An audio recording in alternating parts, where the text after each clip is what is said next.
සම්මා සම්බුද්දස්ස නමෝ තස්ස භගවතෝ අරහතෝ සම්මා සම්බුද්දස්ස නමෝ තස්ස භගවතෝ අරහතෝ සම්මා සම්බුද්දස්ස. ගෞරවනීය ස්වාමීන් වහන්සේලා වරක් ප්‍රමුඛ මහා සංඝරත්නයේ අවසරයි. අද අපි කතා කරන්නේ ශ්‍රෝත ප්‍රසාදය පිළිබඳව. ඊ අපි චක්කු ප්‍රසාදය ගැන කතා කරා. අද තියෙන්නේ අපිට සෝත ප්‍රසාදය ගැන කතා කරා. ඒකේ ලක්ෂණ වශයෙන් ගත්තම බොහෝ දුරට සමානයි. පොඩි කරුණු කීපයක් තමයි ඒකේ විශේෂයෙන් දක්වන්නට තියෙන්නේ. ශබ්ද රූපේ ඡායාව. සෝත ප්‍රසාදයේත් අපි කතා කරන්නේ දැනට අපි ථේරවාදීන් අදහසින ශබ්ද රූපේ ඡායාව වැද ගැනීමට ඉඩ දෙන.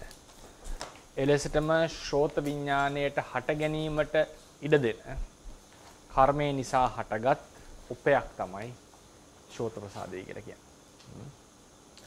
ශබ්ද රූපේ වැද ගැනීමට ඉඩ දෙනවා. ශබ්ද රූපේ ඡායාව වැද ගැනීමට ඉඩ දෙනවා. ඒ වගේම සෝත විඥානය හට ගන්නට උපකාර කරනවා. එයා මත හට ගන්නට. මේ සෝත ප්‍රසාදයත් සතර මහා ධාතුන් ඇසුරු කරගෙන පවතිනා වූ උපයක්.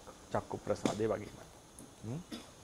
ඒ නිසා කියනවා සද්ධාභිඝාත රහ භූත ප්‍රසාද ලක්ෂණ. ශබ්දය වැද ගැනීමට සුදුසු.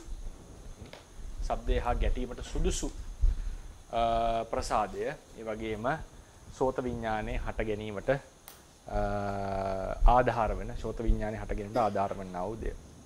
මේක කම්බිලේ ඇතුලේ පිහිටලා තිනවා කියලා කියන්නේ. ඒ වගේම අවකාශය ඇති කල්ලි දැන් චක්කු ප්‍රසාදයට රූපය ගැටුනේ ආලෝකය ඇති කල්ලිනේ නේද? මේකට අවකාශය ඇති කල්ලි තමයි මේ සම්බන්ධය සිද්ධ වෙන්නේ. මේකත් සාමාන්‍යයෙන් අද පිළි අරගෙන තියෙන තේරවාදයේ අසම්පත්තග්‍රාහීව සිද්ධ වෙනවා කියලා. ඒ කියන්නේ ශබ්දයේ තියෙන තැන ඉඳලම ඒ කියන්නේ කනට එන්න කලින්ම යම් බලපෑමක් සෝත ප්‍රසාදයට ඇති කරනවා. ඒක අපි පස්සේ කතා කරමු. ඒකත් කලාප දෙකක් අතර තියෙන ඝට්ටනයක් ලෙස නෙවෙයි අපි සලකලා තියෙන්නේ තේරවාදයේ. නිමිත් උප්පාදන වශයෙන්. ඒ චක්කු ප්‍රසාදයේත් එහෙමනේ රූපය තියෙන තැන ඉඳලා යම් නිමිත්තක් ඇති කරනවා. කැටපතක වගේ. මෙතනත් තියෙන ඒ වගේම ශබ්දයේ තියෙන තැන ඉඳලා යම් නිමිත්තක් ඇති කරනවා සෝත ප්‍රසාදේ. ඒ අනුව යම් වෙනසක් සිද්ධ වෙනවා භවාංග හිතේ. ඊට පස්සේ ආවර්ජනාවක් ඇති වෙලා සෝත විඥාණය ඒ සෝත ප්‍රසාදේ ඇසුරු කරගෙන හට ගන්නවා. ඒ ඡායාවක් වැද ගන්නවා. ඒ ඡායාව වරමුණු කරන් තමයි හට ගන්නේ. අපි සාමාන්‍යයෙන් කියන්නේ ඒ ඡායාවම තමයි ශබ්ද රූපේ ඡායාව කියලා. සාමාන්‍යයෙන් කියන්නේ ශබ්ද රූපේ අරමුණු කරා කියලා. ඒක වෙන් කරන්නේ නැහැ අපි සාමාන්‍යයෙන් තේරවාදේ. ඒ වගේම මේ සෝත ප්‍රසාදයේ කර්මය නිසා හටගන්න එකක්. එතකොට රූපයක් හට ගන්නවා නම් අනිවාර්යෙන් තනියම හටගන්නේ තවත් රූප ධර්ම සමූහයක් එක්ක. එතකොට මේ රූප මිටියට කියනවා කලාපයක් කියලා. සෝත ප්‍රසාදයේ හටගන්න කලාපයට කියනවා ශ්‍රෝත දසක කලාපය කියලා. සෝත දසක කලාපය. ඒකත් කර්මය නිසා හටගන්න. මුළු කලාපයම හටගන්නේ කර්මයෙන්. ඒ වගේම සෝත දසක කලාපවල පරම්පරාවට අපි කියනවා සෝත සන්තතියක්. සෝත සන්තතිය. ඒක කන් දෙකේම හට ගන්නවා. S දෙකේ හටගත්තා වගේ චක්කු සන්තතිය. කන් දෙකේම සෝත දසක සන්තතිය හට ගන්නවා. ඒකත් එකම කර්මයකින් තමයි තේරවාදයේ උපදවලා තියෙන්නේ. එකම කර්මයකින් තමයි මේ සන්තතිය උපදවන්නේ. කන් දෙකේම තිබුණා. හරියට චක්කු සන්තතිය වගේමයි. ඊළඟට තියෙන වෙනස තමයි ප්‍රසාද ශ්‍රෝතය සහ සසම්භාර සෝත.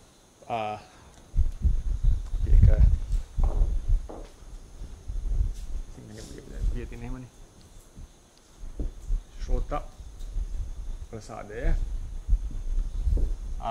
ඒකේ තියෙන දෙක තමයි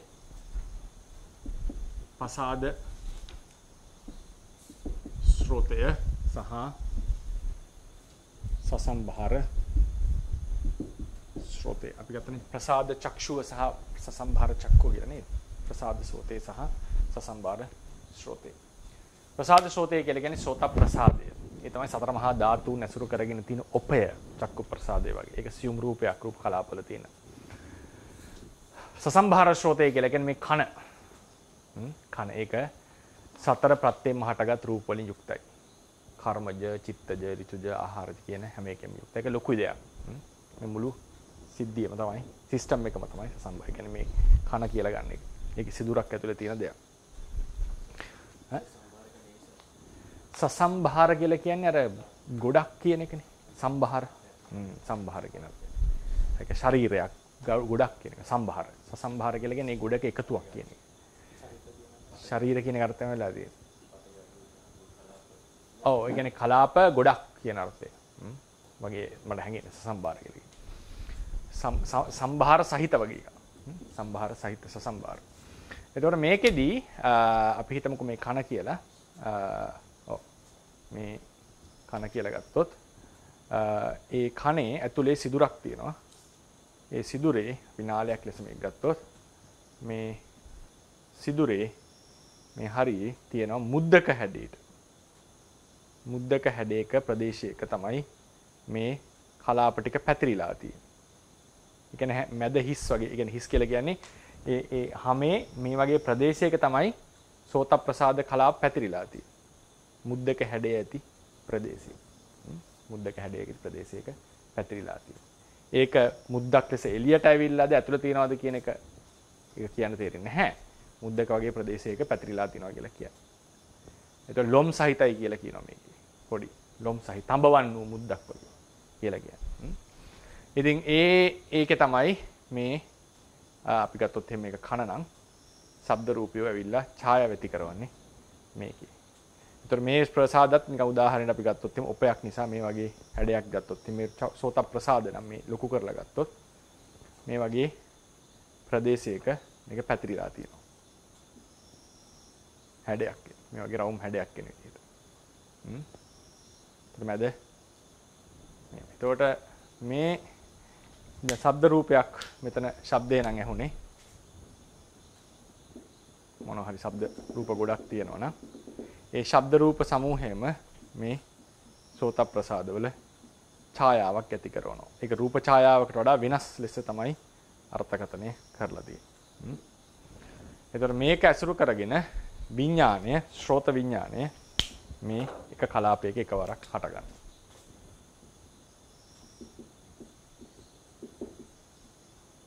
මේකට ඒ විඥානේ එකපාරම ඒ ශබ්ද ටික සමූහෙම අරගෙන තියෙනවා. ශබ්ද සමූහෙම අරගන්නවා එකපාර. රූපේ චක්කු විඥානයයි සෝත විඥානයයි ගැන කියලා තියෙද්දි එකපාර රූප කලාප රූප ගොඩක් රූප ආරම්මන ගොඩක් එකපාර ශබ්ද ආරම්මන ගොඩක් අරගෙන තියෙනවා. ඒක තමයි ප්‍රශ්නේ අහලා තියෙන්නේ.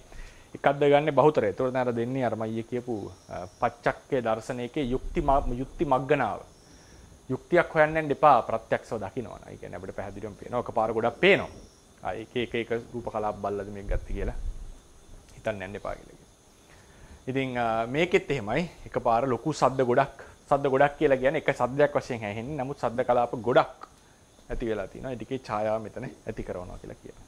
මේක තමයි සාමාන්‍ය විවරණය. ඔව් කියන්නේ. ඈ? ඔව් ගොඩක් මේ මම කියන්නේ. ඒ කියන්නේ මේ නිකන් අපි යන්නේ මෙහෙම ගොඩාක් සෝත ප්‍රසාද තියෙනවා. මේ සෝත ප්‍රසාදනේ. සෝත දස කලාප මේ. හරිනේ සෝත දස කලාප මේ රතු පාටෙන් ඇඳලා තියෙන රූප නෙවෙයි. ශබ්ද රූපේ ඡායාව. අර අපි අර චක්කු දසකේ මෙහෙම ඇඳි. ඡායාව වගේ. මේ වගේ ඡායාවක් මේක වැටෙනවා. ඔව් ඔක්කොමගේ වැටෙනවා. ඒ සුදුසු ආයුෂය තියෙන වල වැටෙනවා. අනිත් ආයුෂය තියෙනව වැටුණත් ඒක මේ මොනවද? ඒ කියන්නේ සාමාන්‍යයෙන් අරකෙත් වෙන්නේ අර චක්කු ප්‍රසාදයේ වගේ මේක පිච්චෙනවා. මේක ඊට පස්සේ පාවිච්චි කරන්න බෑ. ඒ ශබ්දය ගැටුණාට පස්සේ ඒකේ යම් විකෘතියක් සිද්ධ වෙනවා. මේ ප්‍රසාද පහටම වෙනවා මේක. ඒ විකෘති වීම. ඊට පස්සේ ආයක වෙන ශබ්දයකට වෙන රූපයකට සංවේදී නැහැ. ඒතර ඒ විකෘතියට පැමිණිච්ච එකට කියන්නේ ద్వාරේ විකාරප්පත්තිය කියලා. ඒක නිසා තමයි භවංගේ චලනයක් සිද්ධ වෙන්නේ. යම් වෙනසක් මෙතන සිද්ධ වෙලා තියෙනවා. ඒක රුප්පණය කියන සංඛ්‍යාවට යන්නේ නැහැ. එහෙම අරගෙන නැහැ ඒක. ඉතින් මේ විදිහට තියෙන ශබ්දය ආපాతයක් ඇති කරනවා. මේක තමයි සාමාන්‍යයෙන් විස්තරය. තියෙන්නේ සසම්බාර ශ්‍රෝතයේ සිදුර තුල තඹවන් සියුම් ලොම් ඇති මුදුවකට බඳු සටහන් නැතු. එහෙම තියෙන්නේ. තඹවන් සියුම් ලොම් ඇති මුදුවකට බඳු සටහන් ඇති තැනක. සටහනේ තැනක. ඒතකොට ඒක අර එළියට ඇවිල්ලාද මුද්ද වගේ කියන එක කියන්න මට තේරෙන්නේ නැහැ. සමහර අය මේක අර කර්ණ ශංකයේ තියෙනවනේ මෙහෙම. නේද? මෙහෙම විද්‍යාත්මකව අපි දන්නවා මෙහෙම එකක් කියලා. ඒක කියලා කියනවා. ඉතින් පේන්නේ ඉතින් මේ වගේ තියක් තමයි පොතේ කියවනකොට ඇතුලේ තියෙන එකක් කියලා හිතන අමාරුයි. මොකද ඒක වැහිලානේ තියෙන්නේ දැන් ගත්තොත් නේද? ඒක වැහිලා මෙහෙම ඇතුලට මෙහෙම තියෙන එකක් නේ ඔය කියන්නේ. නේද? මේක මුද්ද ලෙස අර්ථකථනය කරනවා සමහර අය දැන් තියෙන දැනුමත් එක්ක. හැංගෙන්නේ මේ වගේ දෙයක් ගැන කිව්වා කියලා. පොත කියවනකොට. මම දන්නේ නැහැ ඒක කොතෙක් දුරට මේ දෙක සමාන කරන්න පුළුවන්ද කියලා. ඒ නිසා මම මේ ක්‍රමයට ගියා තේරෙන ක්‍රමයට පොත කියවනකොට. නැත්තම් අපි කර්ණය ගැන ඉගෙන ගන්නකොට කර්ණ සංකේය ගොඩක් තියෙනවනේ අපි විද්‍යාව ඉගෙන ගන්න ඉස්කෝලේ මේ වෙන සිස්ටම් එකක් තියෙනවා කියලා. ඊට පස්සේ මේ විදිහට තමයි ස්රෝතේ තියෙන්නේ. ඒකේ නිමිත්ත පහළ වෙන්නේ. ඊළඟ 153ට අපි යන් 153ට මේකත් චක්කු ප්‍රසාදයේ වගේමයි පොඩි කැන් කීපය වෙනස් වෙන්නේ. එකක් ඉගෙන ගත්තාම අනිත් එකේ ගොඩක් තොරතුරු දැනගන්න පුළුවන්. ශ්‍රෝත ප්‍රසාදය ශබ්ද ඇසීමේ ආශාව නිදාන කොට ඇති කර්මයක් නිසා හටගන්න බව තේරවාද පොත්වල කියලා දෙනවා. ශබ්ද හට ගැනීමේ ආශාව නිදාන කොට ඇත. ඒ කියන්නේ අපි ගන්නවා අර කිව්වනේ ජීවත් වීමේ ආසාව, කාම ආසාව, නේද? රූප දැකීමේ ආසාව, ශබ්ද ඇසීමේ ආසාව ඒවා තියෙනවනේ. ඒතකොට ශබ්ද ඇසීමේ ආසාවත් සත්‍යයන් තුළ මූලිකව පවතිනා වූ ආසාවක්. ඒ ආසාවෙන් කර්මයට සහාය ලැබෙනවා. ඒක කර්මයට බලපෑමක් ලැබෙනවා. ඒ ආසාව සහාය කොට ඇති කියලා කියන්නේ. වෙන ක්‍රමයකට කර්මයෙන් බලපෑමකට ලක් වෙලා තියෙනවා. ඒතකොට ඒ නිසා ඒ කර්මය මොකද කරන්නේ? ප්‍රතිසන්දිය ලබා දෙනකොට නේද? ඒක විශේෂයෙන් විස්කම්මනේ වුණ නැත්නම් යම් ක්‍රමයකින් ප්‍රතිසන්දිය ලබා දෙනකොට ඒ තෘෂ්ණාව සන්තුෂ්ටවත් කරන ආකාරයෙන් ප්‍රතිසන්දියේදී යම් සෝත ප්‍රසාදයක් උපදවනවා. ඒ භවය ඇතුළත. ඒතර මොකද හේතුව? ඒ සෝත ප්‍රසාදය ඇතුණොත් තමයි ශ්‍රවණ තෘෂ්ණාව සම්පූර්ණ කරගන්න පුළුවන්. සෝත විඥානේ හටගෙන ශ්‍රවණ තෘෂ්ණාව සම්පූර්ණ වෙන්නේ ඒ සෝත ප්‍රසාදේ හටගෙන තිබුණොත්. ඒ සෝත ප්‍රසාදය කියලා කියන්නේ ඒ සෝත විඥානය හට ගැනීමට උපකාර වන්නා වූ තැන.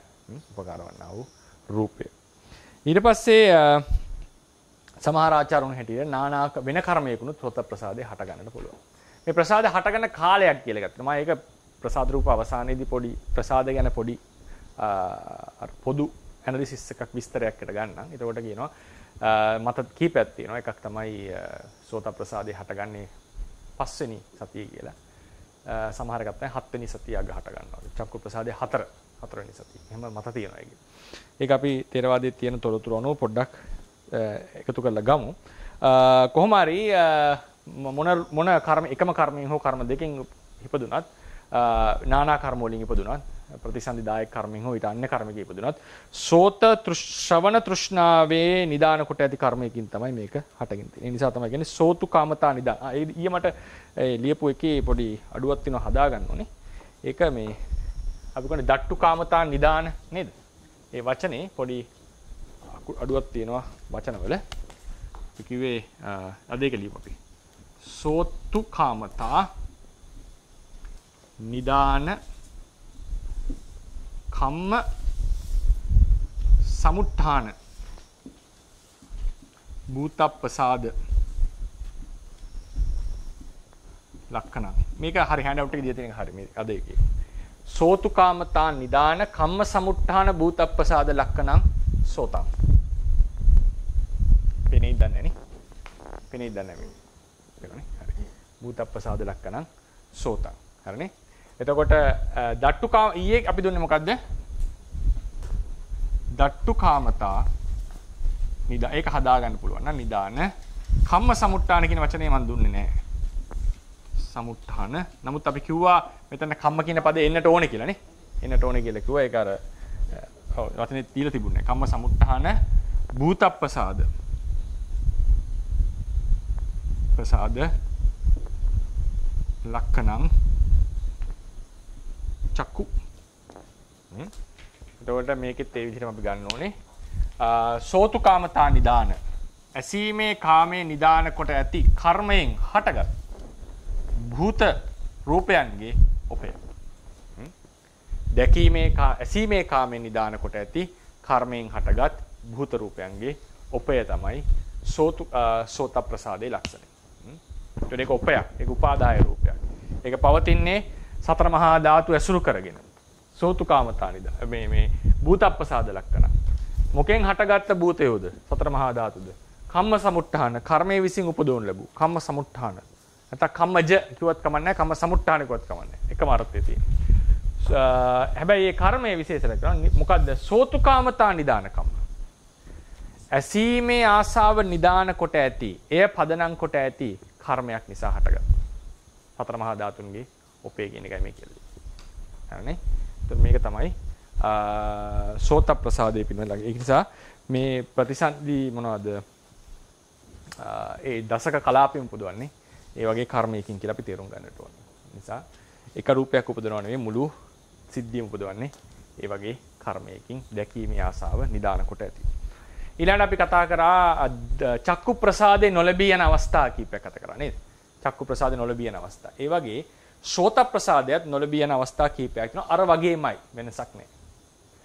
මොකද අපි මතක දැන් එදා කතා කරා අවස්ථා කීපය අසඤ්ඤ සත්වේදී නොලැබී යනවා. මොකද හේතුව දැකීමේ අරමුණු ගැනීමේ ආසාව දුරු කරපු නිසා සිතක් නැතුව උපදිනකොට ඒ කියන්නේ සෝත විඥානයත් සිතටයි තියෙන්නේ.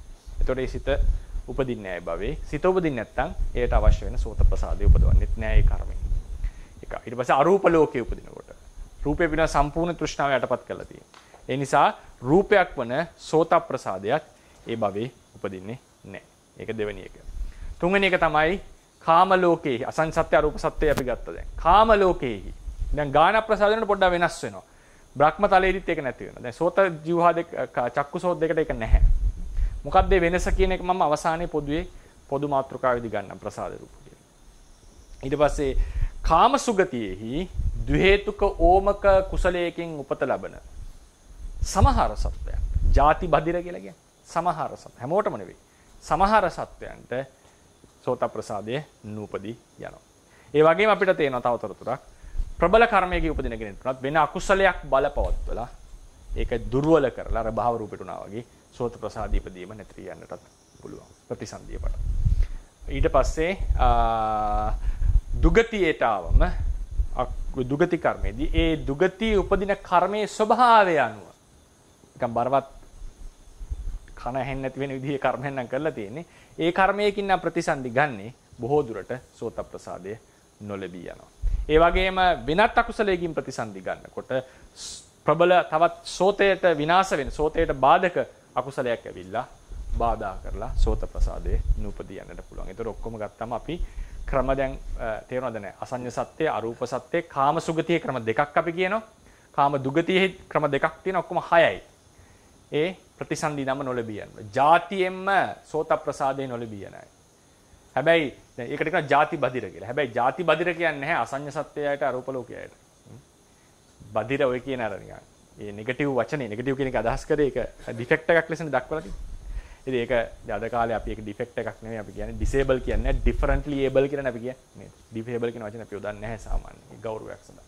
ඒක ඩිෆරන්ට්ලි ඒබල් කියලා කියන්නේ. ඉතින් අරවල අපි ජාති බදිර කියන සංඛ්‍යයන්නේ අර කිව්ව නපුංසක කියන්නේ නැහැ කියලා බ්‍රහ්මයන්ට අපිනේ. නේද? ඒ වගේ ඒ ප්‍රසාදේ නැති වුණාට ඒක නැතිලා තියෙන්නේ අඩුපාඩුවක් නිසා නෙවෙයි වෙන භාවනා බලයෙන් ආසාවක් යටපත් කිරීමනේ. ඒක වෙලා තියෙන්නේ. නේද? දැන් රහතන් වහන්සේගේ නාම රූප සිඳුනම මොකක්වත් නැහැ නෙවෙයි. ඒක ඩිෆෙක්ට් එකක් නෙවෙයි. ඒක ජයග්‍රහණයක්. ඒක ලබා ගැනීමක්, දුකෙන් ඈතර වීමක්. ඒ වගේ අසඤ්ඤ සත්‍ය, අරූප සත්‍යයේ සෝත ප්‍රසාදයේ චක්කු ප්‍රසාදේ නැහැ කියලා කියන්නේ දුකෙන් මිදීමක්.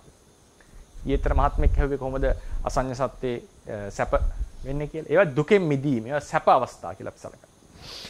ඊට පස්සේ ඊළඟට ප්‍රවෘත්ති අතර අපි ඔක්කොම 6ක් කතා කරලා තියෙනවා ප්‍රසාදේ නැති වෙන්නට පුළුවන්. ජීවහා කාය දෙක ගාන ජීවහා කාය තුනට එනකොට තවත් එකක් එකතු වෙනවා බ්‍රහ්ම ලෝකෙත් එක්ක. සියලු බ්‍රහ්ම ලෝක. ඊළඟට මොනවද ප්‍රවෘත්ති අවස්ථාවේදී කාම සුගතියෙහි හා කාම දුගතියෙහි. ඒක බ්‍රහ්මයන්ට වෙන දේවල් නෙවෙයි මේ වගේ දේවල්.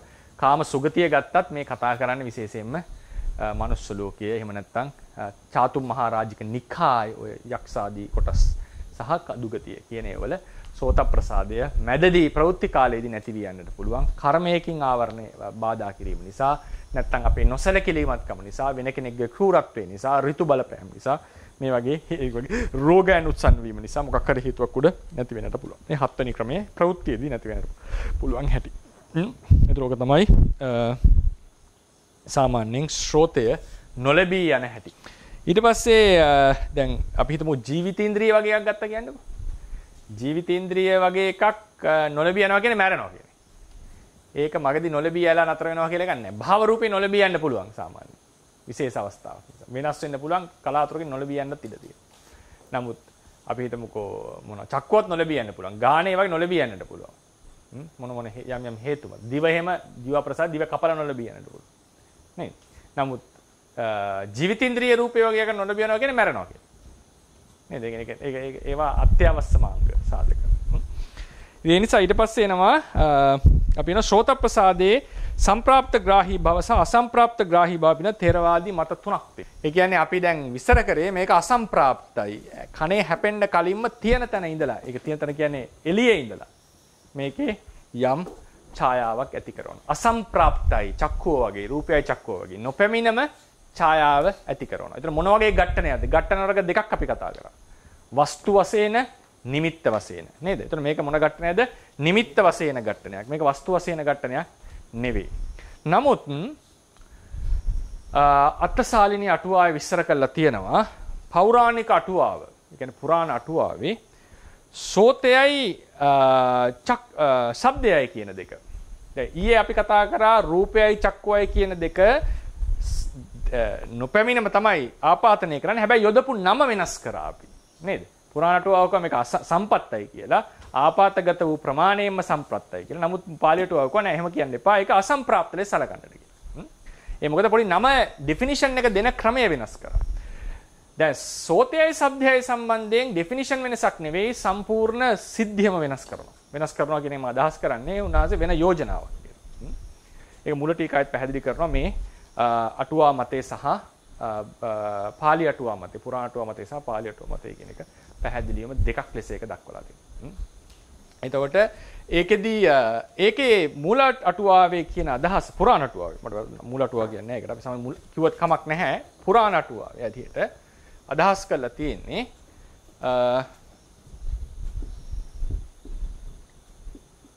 පුරාණ අටුවාව ඊට පස්සේ පාලි අටුවාව මේක ගොඩාක් සැලකිතු ප්‍රමාණ ටීකාත්මීය අදහසටම ඉදිරිපත් වෙනවා. ඒකට එකඟ වෙනවා. ඉතින් පරමත්ත දීපණිය. මේ කියන තුන. මේ කියන්නේ ශබ්ද රූපේ වෙලාවේ මේක හේතු යුක්ති සහිතව නැවත කතා කරනවා. මම කෙටියෙන් අද කතා කරන්නේ. දෙවෙනි පාර ශබ්ද රූපේ කතා කරනකොට ඇයි මෙහෙම මේකක් ආයේ මොකක්ද ඒකට තියෙන දේවල් කියන එක මම දීර්ඝව කරුණු කාරණා ඇතුව කතා කරනවා. දැනට මේ තල අදහසක් දෙන්න. පුරාණ අටුවා ක්‍රමයේ හැටියට මේක සෝත ප්‍රසාදේ නම් අපි හිතමුකෝ මේක කන මේ තමයි සෝත ප්‍රසාදය. ශබ්දේ යම් තැනක හටගත්තා නම් ඒ ශබ්දය ආකාශගතිකයි. ඒක පරම්පරා වශයෙන් හැම දිහාවටම පැතිරෙනවා. ශබ්ද රූප. ඒ කියන්නේ ශබ්දයේ සහිත කලාපයෝ පැතිරෙනවා. ඒක පරම්පරා වශයෙන් ඇවිල්ලා මේ රූප කලාපයක් ලෙස ගන්න උදාහරණයකට පරම්පරා වශයෙන් ඇවිල්ලා සෝත බිලේ හැපෙනවා. සෝත බිලේ හැපෙනවා. සෝත සමාවෙන්නේ. සෝත ප්‍රසාදේ හැපෙනවා. අපි රතුපාතින් අඳිමු සෝත ප්‍රසාදේ. එතකොට සෝත ප්‍රසාදේ හැපෙනවා. හැපිලා මොකද වෙන්නේ? ශබ්දය සෝත විඥානේ හටගෙන තේරුම් ගන්නවා. ඒකට මහා අටුවාවේ දීපු ලොජික් එකක් තියෙනවා. ඒකට දීපු සාධකයක් තියෙනවා. උදාහරණය තමයි ගසක් කපනකොට. ඒක අර පොර වෙන්නේ අද වගේ ඉලෙක්ට්‍රික් කියද නෑනේ නේද? ගහක් කපනකොට සහ අද කාලේ ගහ කපනකොට ඒක දැනුම් ගන්න අමාරු ටිකක්. දැන් ඉස්සර කරන්නේ ගහ අත උස්සලා ගහනවා නේද? ඒතර ඒක හොඳට පේනවා පහර වදින වෙලාව. සද්ද ඇහෙන ටිකක් වෙලා ගිහින්. අර රෙදි අපුල්ලනවා ඉස්සර බිම ගහනවා නේද? තාමත් සමහර තැන්වල කරනවා. ඒ රෙදි ගහනකොට පොළවේ මොකද තර්කය තමයි යුක්තිය තමයි මහා අටුවාවේ දෙන. මෙතන ඉන්න කෙනා මේ ශ්‍රාවකයා මෙතන වෙන සිද්ධිය දකින්න ඉක්මනට. චක්ෂුවේ. සිද්ධිය දකින්න. මොකද හැමෝගෙම මතේ තමයි රූපයේ තියෙන තැන ඉඳන්ම අරමුණු කරනවා කියන්නේ. හැබැයි ශබ්දය හැන ටිකක් වෙලා ගිහිල්ලා. ඒකට හේතුව ශබ්දය පරම්පරා වශයෙන් ඇවිල්ලා හිමින් තමයි මේකේ ගැටෙන්නේ. ඒක මම දීලා තියෙනවා පාලි අර්ථය. ඒක බලන්න පිටුව 3 155 ඡේදේ.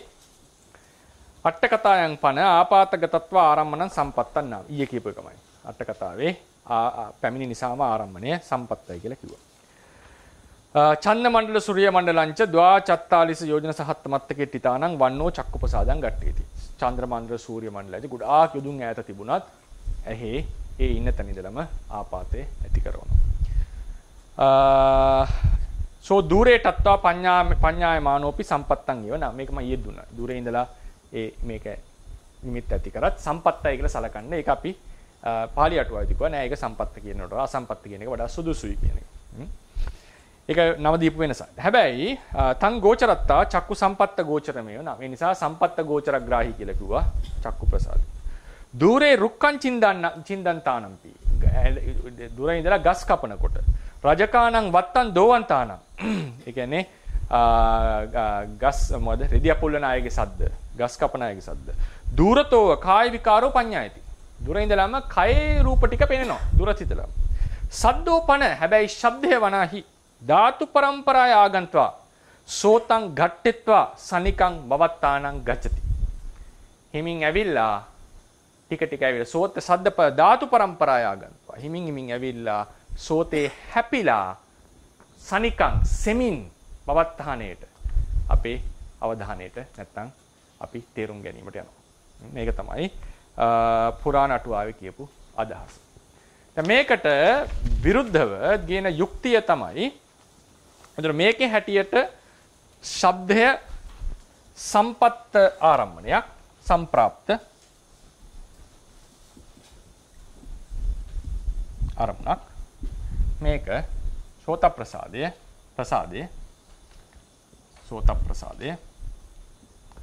සම්පත්ත සම්ප්‍රාප්ත ගෝචර ග්‍රාහී ප්‍රසාදය.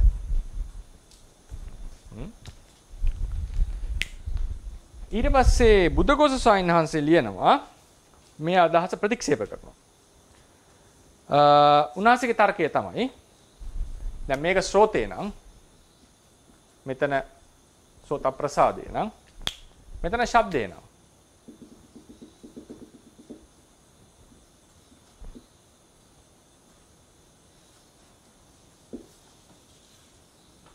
මෙතන ශබ්දේ හට ගන්නවා. මේක ඇහෙන දැන් ඇහිම වෙලානේ. මේ දැන් ප්‍රශ්නේ තියෙන්නේ ඇහිලාද නැද්ද කියන එක නෙමෙයි ප්‍රශ්නේ තියෙන්නේ. කොහොමද මේක සම්බන්ධ වුනේ කියන එකයි ප්‍රශ්නේ තියෙන්නේ. ඇහුණා කියන එක ගැන වාදයක් නෑ ඒක. ඕන පොඩි ළමයිටත් තේරෙන දෙයක්. ඒතර කොහොමද මේක සම්බන්ධ වුනේ? එතකොට ඇහෙනකොට තියෙන යම්කිසි අවබෝධයක් තමයි උන්වහන්සේ තර්කයට ගියේ. මොකක්ද අවබෝධය? අපිට තේරෙනවා සද්දයක් ඇහෙනකොට අහවල් දිශාවෙන් ඇහුණා. අහවල් ටිකක් දුරද ළඟද කියලාත් අපිට දැනෙනවා. ගඳ සුවඳ හැම නෙවෙයි. දැන් මොකක් කරවල ගඳක් අර සුවඳක් කරනකොට අපි ඉස්සෙල්ලාම කරන්නේ සමහරවිට තමන්ගේ ඇඳුම ඉඹල බලනවා. මගෙන් දෙන්නේ ඒක කියලා. එහෙම නැත්නම් ඊට පස්සේ වටා පිටාය බලනවා. ඊට පස්සේ තමයි අපිට තේරුම් ගන්නේ අහවල් තැනින් තමයි මේක එන්නේ කියලා. ඒක හොයන්න එපයි නේද? දිව රස කියන එක කොහොමද ඉතින් කටරාව දෙයකටම රස දැනෙන්නේ. ඊට පස්සේ කයට උනත් යමක් වැටෙනකොට අපිට හිතා ගන්න බෑ කොහොමද උනේ කියලා. අපි අර දැන් යමක් වැටෙනකොට ඇඟ දිගේ රූටන් යනකොට අපි තේරුම් ගන්නවා මේක එහෙනම් උඩ ඉඳන් වැටුණා කියලා. අපි නිකන් ඒ ලොජික් එකක් හදාගන්නවා. නැත්නම් එකපාරම එහෙම මේකක් ආවොත් එහෙම කොහින්ද දිශාවේ මොන පැත්තෙන්ද ආවේ කියලා අපිට හිතා ගන්න බෑ ඒක. අපි හිතාගන්නේ ඒ ස්පර්ශයෙන් පස්සේ කොහොමද ඒක මොන ක්‍රමයකටද ඒක කය ස්පර්ශ කරන් යන්නේ. එතකොට අපි හිතා ගන්නවා අහවල් දිශාවෙන් ආවේ කියලා. හැබැයි සද්දය එහෙම නෙවෙයි. පැහැදිලිවම අපිට පේනවා අහවල් දිශාවෙන් ආවේ මේක ළඟද දුරද කියලා උපකල්පනය කරන්න හැකියාවක් තියෙනවා. උපකල්පනය කරන්න හැකියාවක් තියෙනවා. ඒ නිසා මේ ශබ්දය තියෙන තැන ඉඳලම ගමන් නොකර තියෙන තැන ඉඳලම ප්‍රසාදේහි ඡායාව ඇති කරනවා කියන එක තමයි පාලි අටුවාවේ අදහස. ඒක තමයි අපි උගන්වන්නේ ඉස්සෙල්ලම. තියෙන තැන ඉඳලා ඡායාව ඇති කර අසම්ප්‍රාප්තග්‍රාහී කියලා. මේක පසු කාලේ ටීකාවලත් දැඩි පිළිගලක් තියෙනවා ප්‍රබල ලෙස. ඒකට එක උපමාවක් තමයි දෙන්නේ සමහර පොත් ටීකාවල. බාල වේදී දනුද්දරය. අක්කන වේදී. බාල වේදීනේ sorry. අර සද්දේ රණුව වේදී කියන්නේ කවුද? අක්කන නෙවෙයි. ඒ අක්කන කියන්නේ හෙන ගහනකොට තියෙන එක නේ. කියනවා මේ ශබ්දය ඇහෙන ශබ්දය අනුව මේ ඊතලේ තියෙනවා. ඒ කියන්නේ දකින්නේ නැහැ හාවව. ශබ්දේ එන පැත්ත බලලා සතාට තියෙනවා. ඒ කියන්නේ මේ ශබ්දෙට වැඩි වීතල තියෙන අය. ශබ්ද වේදී දනුද්දරයද. කොහමරි එහෙම වචනයක් තියෙනවා. ඒ ශබ්දෙට තියන්න පුළුවන් උනේ. ඔකද තර්කය. පුළුවන් උනේ මේක නිසා. මේ පසු කාලේ ටීකාවල කියන කතාව. මේක මේවා කරන්නේ. මේ මතක තියාගන්න මේකට සාධකයක් ගේනවා. ප ဋ ාණේ. මම මේකත් එක්ක විස්තර කරන්නම් පස්සේ. මොකද්ද මේ නැත්තම් හිතෙන්න පුළුවන් මේ හිතුමතේ ප්‍රතික්ෂේප කරාද. එහෙම එකක් නෙවෙයි. මේකට ගේන්නේ සාධක යුක්ති ආගම දල්හීකරණය. මොකද්ද හේතුව? තර්කය. ඒක මූල ටීකාවේ ඒ අදහස ගේනවා. මේකට සපෝටින්. මේකේ පැත්ත තමයි මේ පැත්ත නෙවෙයි. ප ဋ ාණේ තියෙනවා මේ ශබ්දය ඇහෙනවා සෝත විඥාණයට.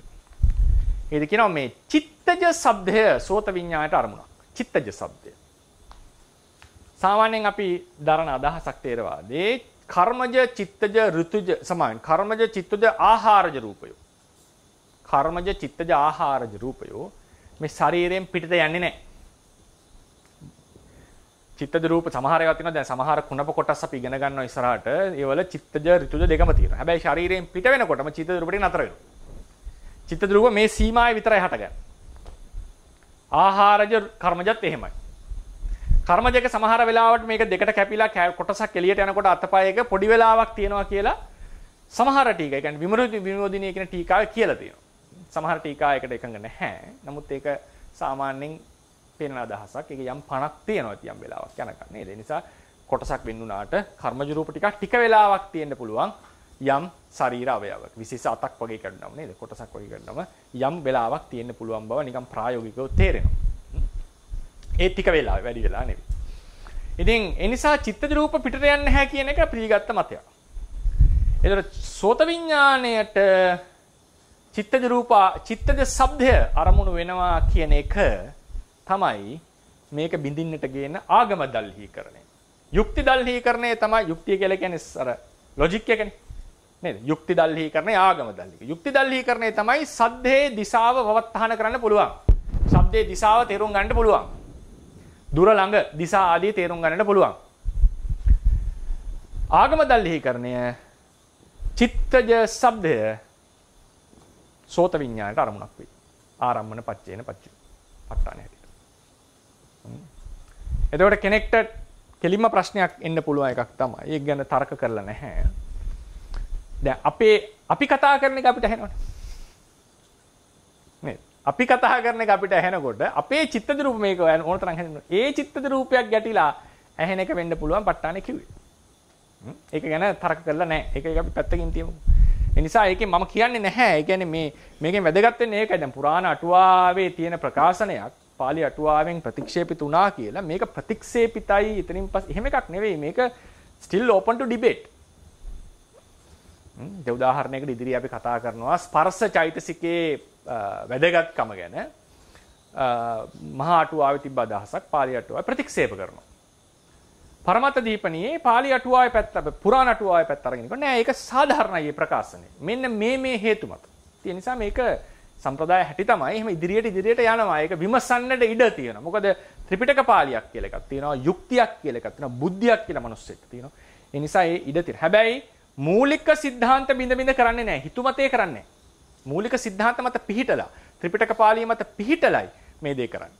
ඒ කියන්නේ සූත්‍රානුලෝමයේ මත පිහිටලා තමයි ආචාර්යවාදී වුණත් විමර්ශනයට ලක් කරන්නේ. පෙළෙහි ඉඳලා අටුවාවන විමසන්නේ. එහෙම නැතුව හිතුමතේ ඔහේ හිතන පාළියට මේවා කරන එකක් නෙවෙයි. ඒ නිසා ඒක ලොකු දැනුමක් සහිතව තමයි ඒ තරකණයට එන්න සුදුසු. දැන් උනා අපි දන්නවනේ විද්‍යාත්මක දෙයක් අපි දැන් කෙනෙක් කියනවා පරිණාමවාදී. පරිණාමවාදී ඔහේ මම පිළිගන්නේ නැහැ කොට හරියන්නේ නැහැ. ඒකට හේතුවක් කියන්නේ. ඒකට යුක්තියක් ගේන්නට ඕනම එකක එහෙමනේ. ඒතර හොඳ බුද්ධියක් හිතපු බවත් ඒක ඉගෙනගෙන තියෙන්නට ඕනේ. ඉස්සලා පරිණාමවාදී මොකක්ද කියලා දැනන් ඉන්නට ඕනේ.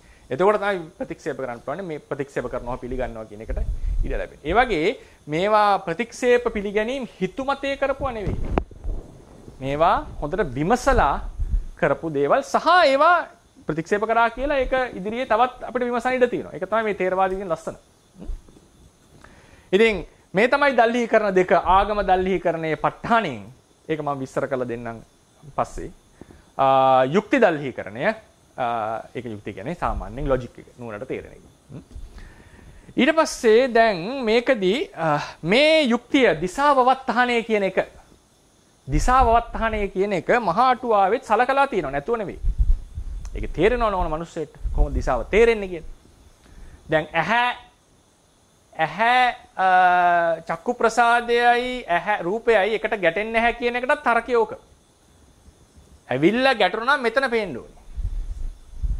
හරිනේ. දැන් අපි විද්‍යාත්මක විස්තර කරන වෙන විදිහකටනේ අර කෝණේ ඇවිල්ලා එහෙම නේද? එහෙම දුර තියෙන එකේ කෝණේ වැටෙන හැටි වෙනස්. නමුත් ථේරවාදී තර්කය තමයි දුර තියෙන එක එතන තියෙන ලෝකට අරමුණු කරපු නිසා තමයි එතන පේන්නේ අපිට.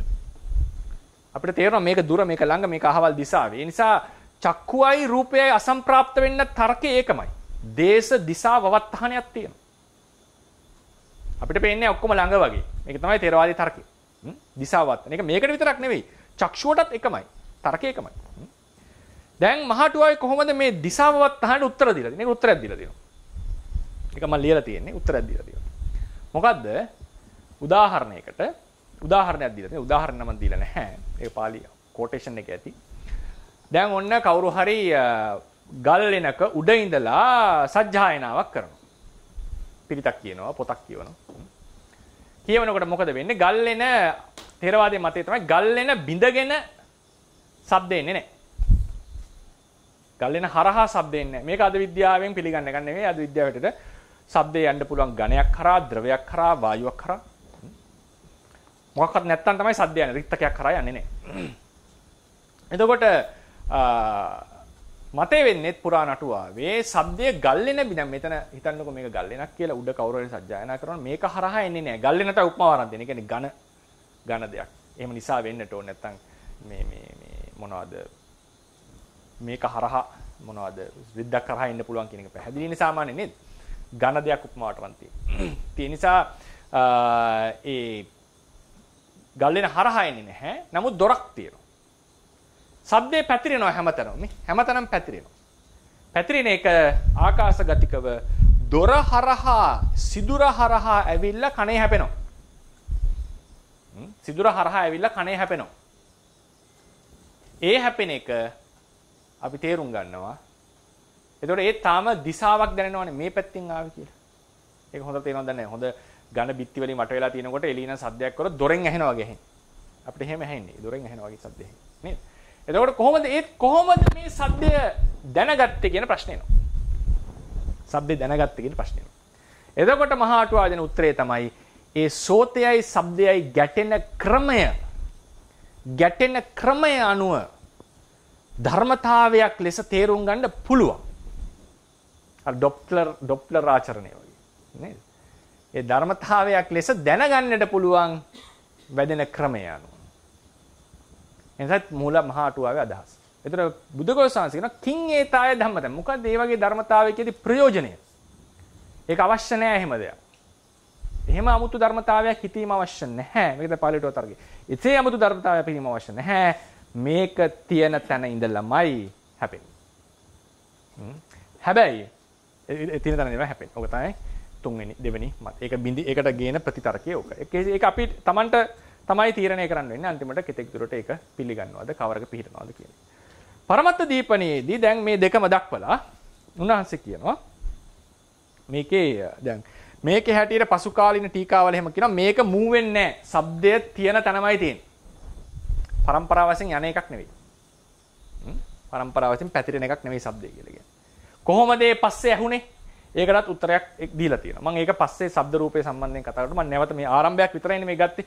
ඒක දීර්ඝව කියනනම් කොහොමද ඒකට උත්තර ඇයි ලේට් උනේ? පරක්කු උනේ ඇයි කියලා ප්‍රශ්නයක් එනවනේ. දැන් මේක උත්තර දෙන්න බෑ. ඒකට දීපු උත්තරයකුත් තියෙනවා. ඊට පස්සේ දැන් පරමද්දීපණේදී කතා කරන දේ තමයි මේ දෙකේම මිශ්‍රණයක් උන්වහන්සේ අරගන්න.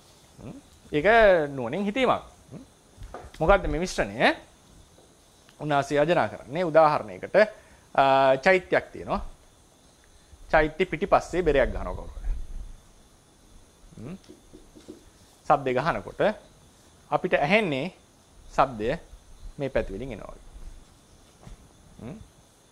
ඒකට හේතුව ශබ්දේ පැතිරෙනවා. රේරුකාණ සංසලත් ඉන්නේ පැතිරෙනවා කියන අදහස. ශබ්දය ආකාශගතිකයි. මේක හරහා ඉන්න බෑ මේක ඝනයි. ඉන්න බෑ අමාරුයි මේක හරහා. මේක ඝනයි. ඒක ලොකුවට ඇහෙන්නේ නෑ ආවට. මේක වටේ එනකොට මෙතනදී කියනවා සෝත පරාසය ශ්‍රවණ පරාසය කියලා එකක් තියෙනවා පුද්ගලයාට. එක එක සත්වයන්ට ශ්‍රවණ පරාසය. ඒක බල්ලන්ට මිනිස්සුන්ට වෙනස්. ශ්‍රවණ පරාසය කියලා එකක් තියෙනවා.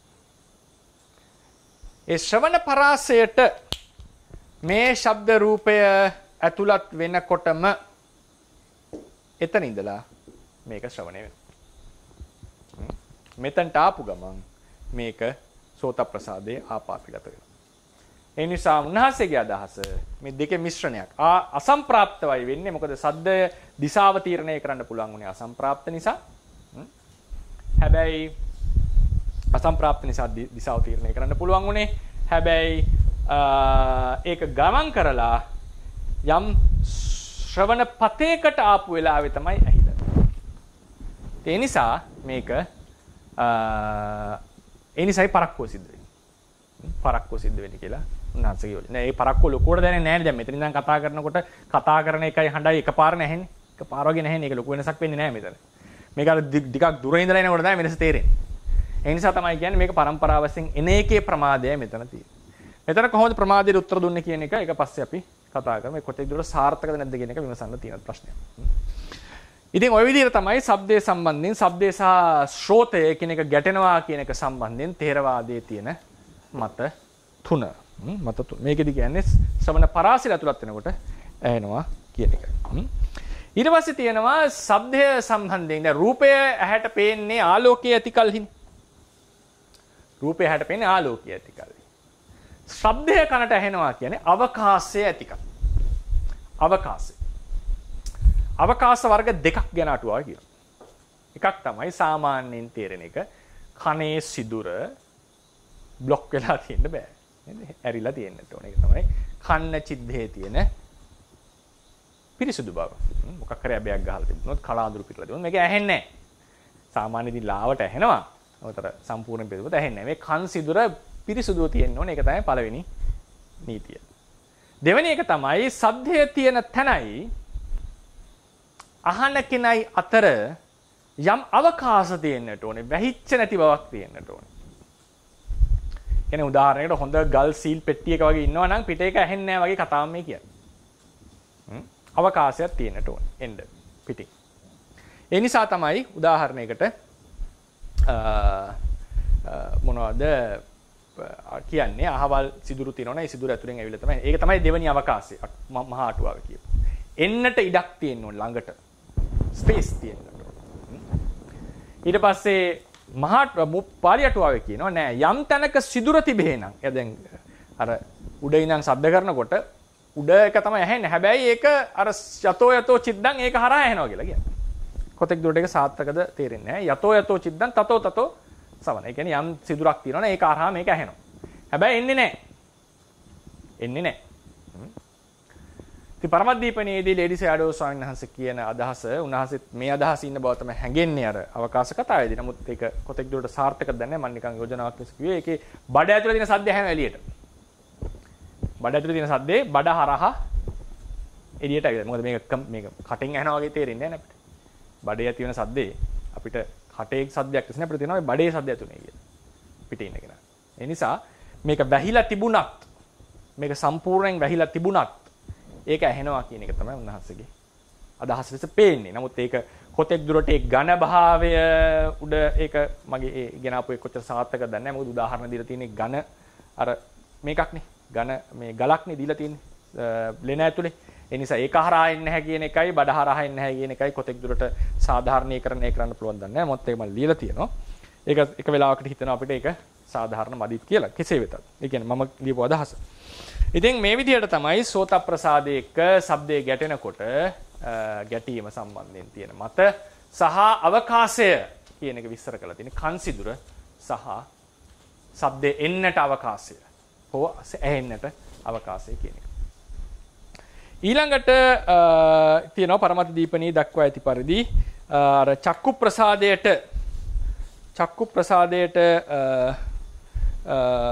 මොනවද පැමිණෙන්නේ පැවුනාට පස්සේ අර අපි කියන්නේ පිච්චෙන වගේ කියලා නේද? ලංචග්‍රාහය වගේ වෙනසක් ඇතුන. ඒවකම තමයි සෝත ප්‍රසාදය. හැම ප්‍රසාදයකටම ඒක. මම ඊළඟ වෙලාවේ වැඩියෙන් ලියන්නේ නැහැ. ඒක විකාරයටපත් වුණාට පස්සේ භවංගච්ඡ චලනය වෙනවා. ඊට පස්සේ විකාරයටපත් වෙච්ච සෝත ප්‍රසාදයක් අසුරු කරගෙන සෝත විඥානේ හට ගන්නවා. මේක තමයි පරමත් දීපණියේ අදහස. ඒ විදිහට තමයි සෝත ප්‍රසාදය ගැන අපිට කියන්නට තියෙන්නේ. මූලිකම સિદ્ધාන්තය තමයි මේක කර්මය නිසා නිපද වෙච්ච රූපයක්. දැකීමේ ශබ්ද ශ්‍රවණය කිරීමේ ආසාව නිදාන කොටගති කර්මයෙන් තමයි මේක හටගෙන තියෙන්නේ. මේක ශබ්දයට සංවේදී සෝත විඥානේ හටගන්නේ මේ අසුරු කරගෙන ශ්‍රවණ කාමයේ සම්පූර්ණ කිරීමට වගේ සන්තුෂ්ත කිරීමට බඳුව තමයි කර්මයෙන් මේක උපදවලා තියෙන. ඒක නොලැබී යන්න පුළුවන් අවස්ථා කීපයක් තියෙනවා. අපි අවස්ථා 7ක් විතර කතා කරා. උපතින්ම 6ක් සහ ප්‍රවෘත්තියේදී එක ක්‍රමයකට. ඊළඟට ඒ සෝත ප්‍රසාදය සහ ශබ්ද රූපය එකිනෙක ගැටෙන එක සම්බන්ධයෙන් මත ක්‍රමවේද 3කට අපි කතා කරනවා. පුරාණ අටුවා හැටියට ඒක සම්ප්‍රාප්තග්‍රාහී, පාලි අටුවාවෙන් පස්සේ තියෙන පොත්පත්වල ඒක අසම්ප්‍රාප්තග්‍රාහී. ඊළඟට ඒක තියෙන තැන සසම්භාර සෝතේ සහ ප්‍රසාද සෝතේ වෙනස අපි කතා කරා. මේ විදිහට සෝත ප්‍රසාදය ගැන තොරතුරු තියෙනවා. මේක කර්මජ රූපයක්. අපි වැදගත් වෙන්නේ අවසානයේදී ශබ්දයට සංවේදී වෙන තැනක් අපේ ශරීරයේ තියෙනවා. මේක මම මාගේ කියාගත යුතු දෙයක් නෙවෙයි. කැමති වුණත් නැති වුණත් කැමති සද්ද හෝ අකමැති සද්ද මේකට සුදුසුකම් තියෙනකොට ආපాతගත වෙනවා. ඒ අනුසෝත විඥානයේ හටගෙන අරමුණු දැන ගැනීම කියන එක සිද්ධ වෙනවා. ඒක ඒ සෝත විඥානයේ හටගන්නේ මේ සෝත ප්‍රසාදය අසුරු කරගෙන. මේ සෝත ප්‍රසාදය උප්පත්තියෙන් යම් දවස් කිහිපයකින් පස්සේ හටගෙන මිනිස්යන්ට මරණයත් එක්ක විනාශ වෙනවා. ඒ නිසා මේක අනිත්‍ය, తాවකාලික ධර්මයක් සහ මේ සෝත ප්‍රසාදයේ හේතු කරගෙන අනේක විද දුක්ඛයන්ට සත්වයා මුහුණ දෙනවා. සෝත ප්‍රසාදය ආරක්ෂා කරන්නට අනේක විද දුක්ඛ ලබවන්නට ඕනි. සෝත ප්‍රසාදය හොඳ කරගන්නට අනේක විද දුක්ඛ ලබන්නට. ඒක රෝගයන් වැදුනා මේකේ අනේක විද දුක්ඛ ලබන්නට ඕනි. සහ අපි කියනවා නම් කවුරු හරි බනිනවා අපිට ඇනුම් බැනුම් අහන්නට වෙනවා. ඒ ඔක්කොට මූලික හේතුව තමයි සෝත ප්‍රසාදයක් ඇතිව තිබෙන්නේ. මේක නිසා එකකින් කියන්නේ සෝත ප්‍රසාද විනාශ කරගත්තට වැඩක් වෙන්නේ නැහැ. මොකද සසර නැවත නැවත හේතු ඇති කල්ලි සෝත ප්‍රසාද ලැබෙනවා කියලා කියන්නේ මේ දුකින් අපි මිදිලා නැහැ. ඒ නිසා මේ සෝත ප්‍රසාදයේ දුක කියන එක නානා ක්‍රම වලට විස්තර කරගන්න පුළුවන්. කැමැති වුණත් නැති වුණත් මේක දිරනවා, මේකේ සන්තතිය ජරාවටපත් වෙනවා, කන ඇහෙන්නේ නැතු යනවා, අවසානයේ විනාශ වෙනවා. ඒ නිසා මේක අනාත්ම ධර්මයක්. ඒ නිසා මේක තමයි අපිට ප්‍රධාන වශයෙන් විදර්ශනාවට ඉලක්ක කරගෙන ගන්නට තියෙන්නේ. ඒකේ මෙකැනිසම් එක සම්බන්ධයෙන් මේ විදිහේ අදහස් කීපයක් තේරවාදයේ පවතිනවා. නමුත් මූලික સિદ્ધාන්ත වශයෙන් ගත්තම ඒකේ සංකත භාවයේ උපදවන්නේ කර්මයේ තෘෂ්ණාවේ තෘෂ්ණාව නිදානකට ඇති කර්මයකින් උපදවන බව. ඒකේ අනිත්‍ය, දුක්ඛය, අනාත්මය, ඒක සත්‍ය පුද්ගලයක් නොවන බව කියන එක එකම විදිහට තමයි තේරවාදය අතර මේක ගැන කතා කරලා තියෙන්නේ. ඒ නිසා අපිට සාරයක් ලෙස ගන්නට තියෙන වැදගත්ම කරුණ තමයි මේකේ තියෙන මේක සත්වයාට තියෙන ඊටාම වටිනා අවයවයක්, වටිනා දෙයක්. ඒකට ගොඩක් ඇලෙනවා අපි. ලෝකයේ මිහිර වෙලා තියෙන එක හේතුවක් මේ සෝත ප්‍රසාදයේ ඇතිකම. ඒ නිසා සෝත ප්‍රසාදයේ කෙරෙහි තෘෂ්ණාව යටපත් කිරීම ඊට වැදගත් මේ සසර කෙරෙහි නොයල්ම ඇති කර ගැනීම සඳහා. ඒ නිසා ওই ටික තමයි මම අද කතා කරන්න බලාපොරොත්තු වෙන්නේ. පාඩම අවසන් කරනවා. ස්වාමීන් වහන්සේ. පෙරවන් සර්ණයි. පෙරවන් සර්ණයි ස්වාමීන් වහන්සේ. දැන් අපිට කන් දෙකක් තියෙනනේ ස්වාමීන් වහන්සේ. ඔව්. කන් දෙකේම එකපාරට ඇහෙන්නේ නැහැ කියලා මට හිතෙනවා ස්වාමීන් වහන්සේ. මොකද මගේ අත්දැකීමක් එකපාරක් මේ ඇහෙනවා කියන එක ස්වාමීන් වහන්සේ රේඩියෝ එකක් ගාට වෙලා මම හොඳට සමාධිමත් සිතකින් බණක් අහගෙන හිටියා. එතකොට එක කනකට ශබ්ද වදිනවා, කැඩෙනවා, කඩනකම ඊට පස්සේ ඒ බණ අහන එක ඒක අත්දැක්කා ස්වාමීන් වහන්සේ. ඊට පස්සේ මම අනිත් කන හැරෙව්වා. ඒ කනට ඒ වගේ සංවේදීුණක් උනේ නෑ ස්වාමීන් වහන්සේ. ඒ කනේ අර වගේ වැදුනේ නෑ ස්වාමීන් වහන්සේ. අර වගේ වැදිනවා. ඒක නමුත් අර දකුණු කන තමයි හොඳට ඒකට වැදුනා, කනට හොඳට වැදුනා, කැඩෙනවා. ඉතින් මට නම් අපි අහනවා කියන්නේ මේක නේද කියන එක තේරුණා වගේ ස්වාමීන් වහන්සේ හිතුනේ. ඒ කියන්නේ විස්තරවාදී විස්තර කරන හැටියට ශබ්දය ඇවිල්ලා හැපෙනවා කියලා මම කර සම්ප්‍රාප්ත හෝ මොන හරි ක්‍රමයකින් මේකේ යම් ඡායාවක් ඇති කරනවා. එතකොට ඒ චක්සෝත විඥානේ එතන හටගෙන ඊට පස්සේ වීතිය ගිහිල්ලා ඒ ශබ්දේ ශ්‍රවණය කරනවා කියන එකක් තියෙනවා. ඉතින් කතාව හරි මෑණියන්ගේ මුල් ප්‍රශ්නේ එකවර දෙකෙන්ම ඇහෙන්න හේතුවක් නැහැ. මොකද හේතුව එකපාර එක සිතයිනේ මෑණියෝ හටගන්නේ. නේද? එකපාර එක සිතයි තේරවාදයේ හැටියට හටගන්නේ. සිත් දෙකක් හටගන්නවා කියලා එකක් නැහැ. එතකොට එක කනක සෝත විඥානය හටගන්නවා, ඊට පස්සේ වීති ටිකක් යනවා, ඊට පස්සේ අනිත් වීති දෙකක් විතර ගිහිල්ලා ඊළඟ කනේ හටගන්නවා. ඔහොම මාරුවෙන් මාරුවට තමයි හටගන්නේ. සාමාන්‍ය. ඉතින් ගොඩාක් වෙලාවට යමකට කන ළඟ නම් ඒ ළඟ කනේ තමයි සෝත විඥානේ හටගන්නේ. ඒක සෝත විඥානේ හටගන්නේ. ඉතින් ඒ විදිහ එකක් තමයි අපිට කියන්න තියෙන්නේ. ඒ කියන්නේ කන් දෙකේම එකපාර සෝත විඥානේ හටගන්නවා කියලා එකක් නැහැ. එහෙම වුණොත් ඒක සිත් දෙකක් හටගත්තා කියන සංඛ්‍යාවට යනවා. උස්වාමීන් දැන් මම හිතුවේ මම අනිත් පැත්තේ කනටත් අර වගේ හැරිලා බැලුවා. මම නිකන් දැන් බනහන එක නතර ඒතර ඒ කනට අර වගේ වැදෙන එක තේරුණේ නෑ. ඒක යන්තම්. අර දකුණු මම හිතුවා මේ කන් දෙක හොඳට ඇහෙනවනේ කන් දෙකම නේද? ඒ ස්වාමීන් වහන්සේ නමුත් ඒ වෙලේ ඒක වෙන්න පුළුවන් මෑනියෝ. ඒ කියන්නේ අපේ අවධානය එහෙමත් හිතා ගන්න අමාරුයි මොකද්ද වෙන්න ඇත්තේ කියලා මට එකපාර කියාගන්න තේරෙන්නේ නැහැ. ඉතින් කොහොම හරි එක කනක තමයි ඒක ඇහෙන්නේ. ඉතින් ඒ කන ඒ පැත්තට හරවලත් ඇහුන්නේ නැත්නම් මට ඒක අභිධර්ම ක්‍රමයෙන් එහෙම විස්තරයක් කරන්න අමාරුයි මොකද්ද ඒකේ පදනම කියලා.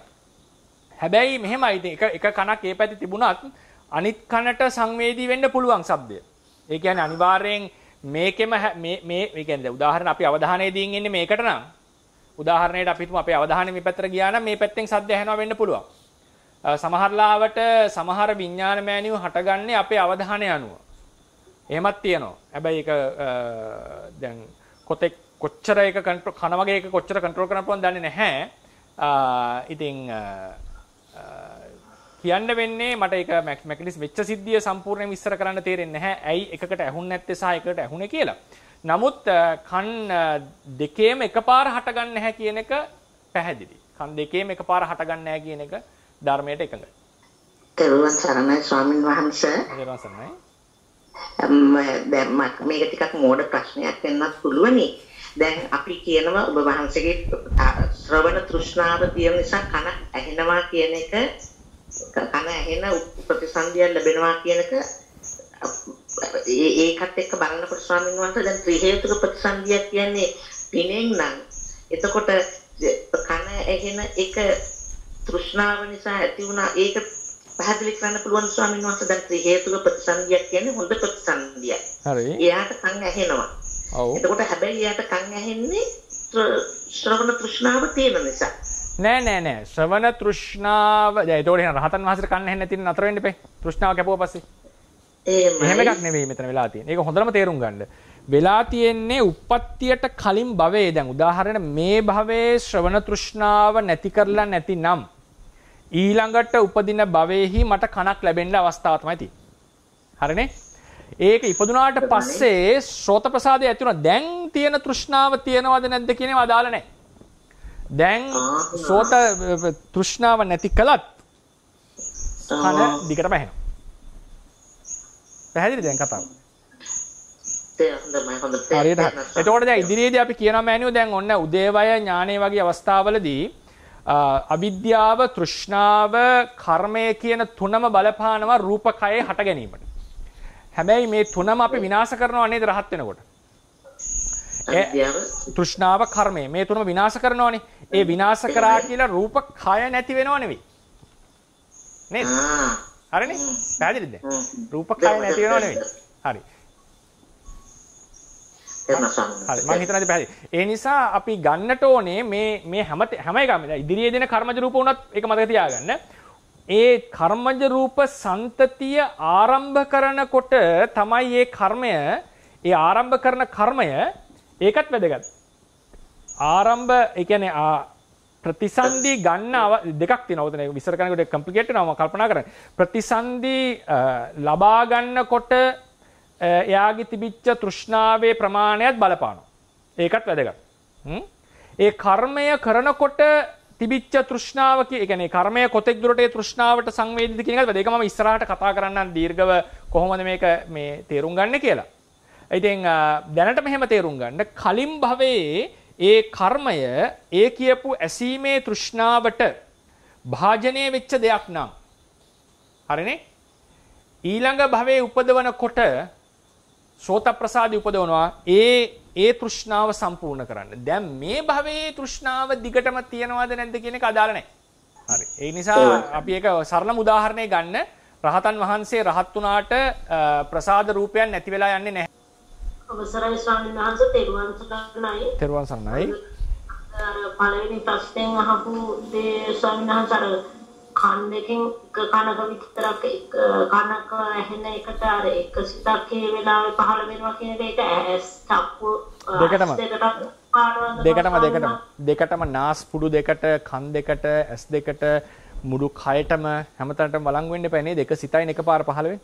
තව පොඩි අදහසක් විශ්වාසයෙන්හන්ස පොඩ්ඩක් කියන්න අවසරයි මේ අර බයෝෆිසික්ස් කියලා කෝස් එකක් තියෙනවනේ ඒක කන හැගෙන කතා කරනකොට එතන සෛල જાති දෙකක් ගැන කතා කරනවා ඇහි ඇත්තට මේ සෛල නිකන් ඩිස්ක් වගේ තියෙන නිකන් පැන්සලක් වගේ ඒක රොඩ් සෙල්ස් කියලා කියන්නේ ඒකේ ඩිස්ක් වගේ තියෙන්නේ ඒ අර ඇහි පෙනීමේදී ඒ ඩිස්ක් පිච්චෙනවා කියලා ඒ සිග්නල් එක අහම අර ඒක මම හිතන්නේ ඔබ වහන්සේ කිව්වා අර එතනට ගැලපෙනවා දැන් හොයාගෙන තියෙනවා ඒවා මේ දැන් රොඩ් සෙල්ස් කියන්නේ සොන්නස රැයට සංවේදී ඒවා අඳුරට සංවේදී අනිත් එක කෝන් සෙල්ස් කියලා තියෙනවා දවල්ට සංවේදී ඒ දෙක තමයි ප්‍රධානම තියෙන්නේ ඒවා තියෙන්නේ සොන්නස කෝන් සෙල් කියන්නේ කෝන් එකක් වගේ තමයි එතකොට රොඩ් සෙල් කියන්නේ පැන්සලක් වගේ රොඩ් එක උල් කරපු නැති පැන්සලක් වගේ ඒවා තියෙන ඩිස්ක් පොඩි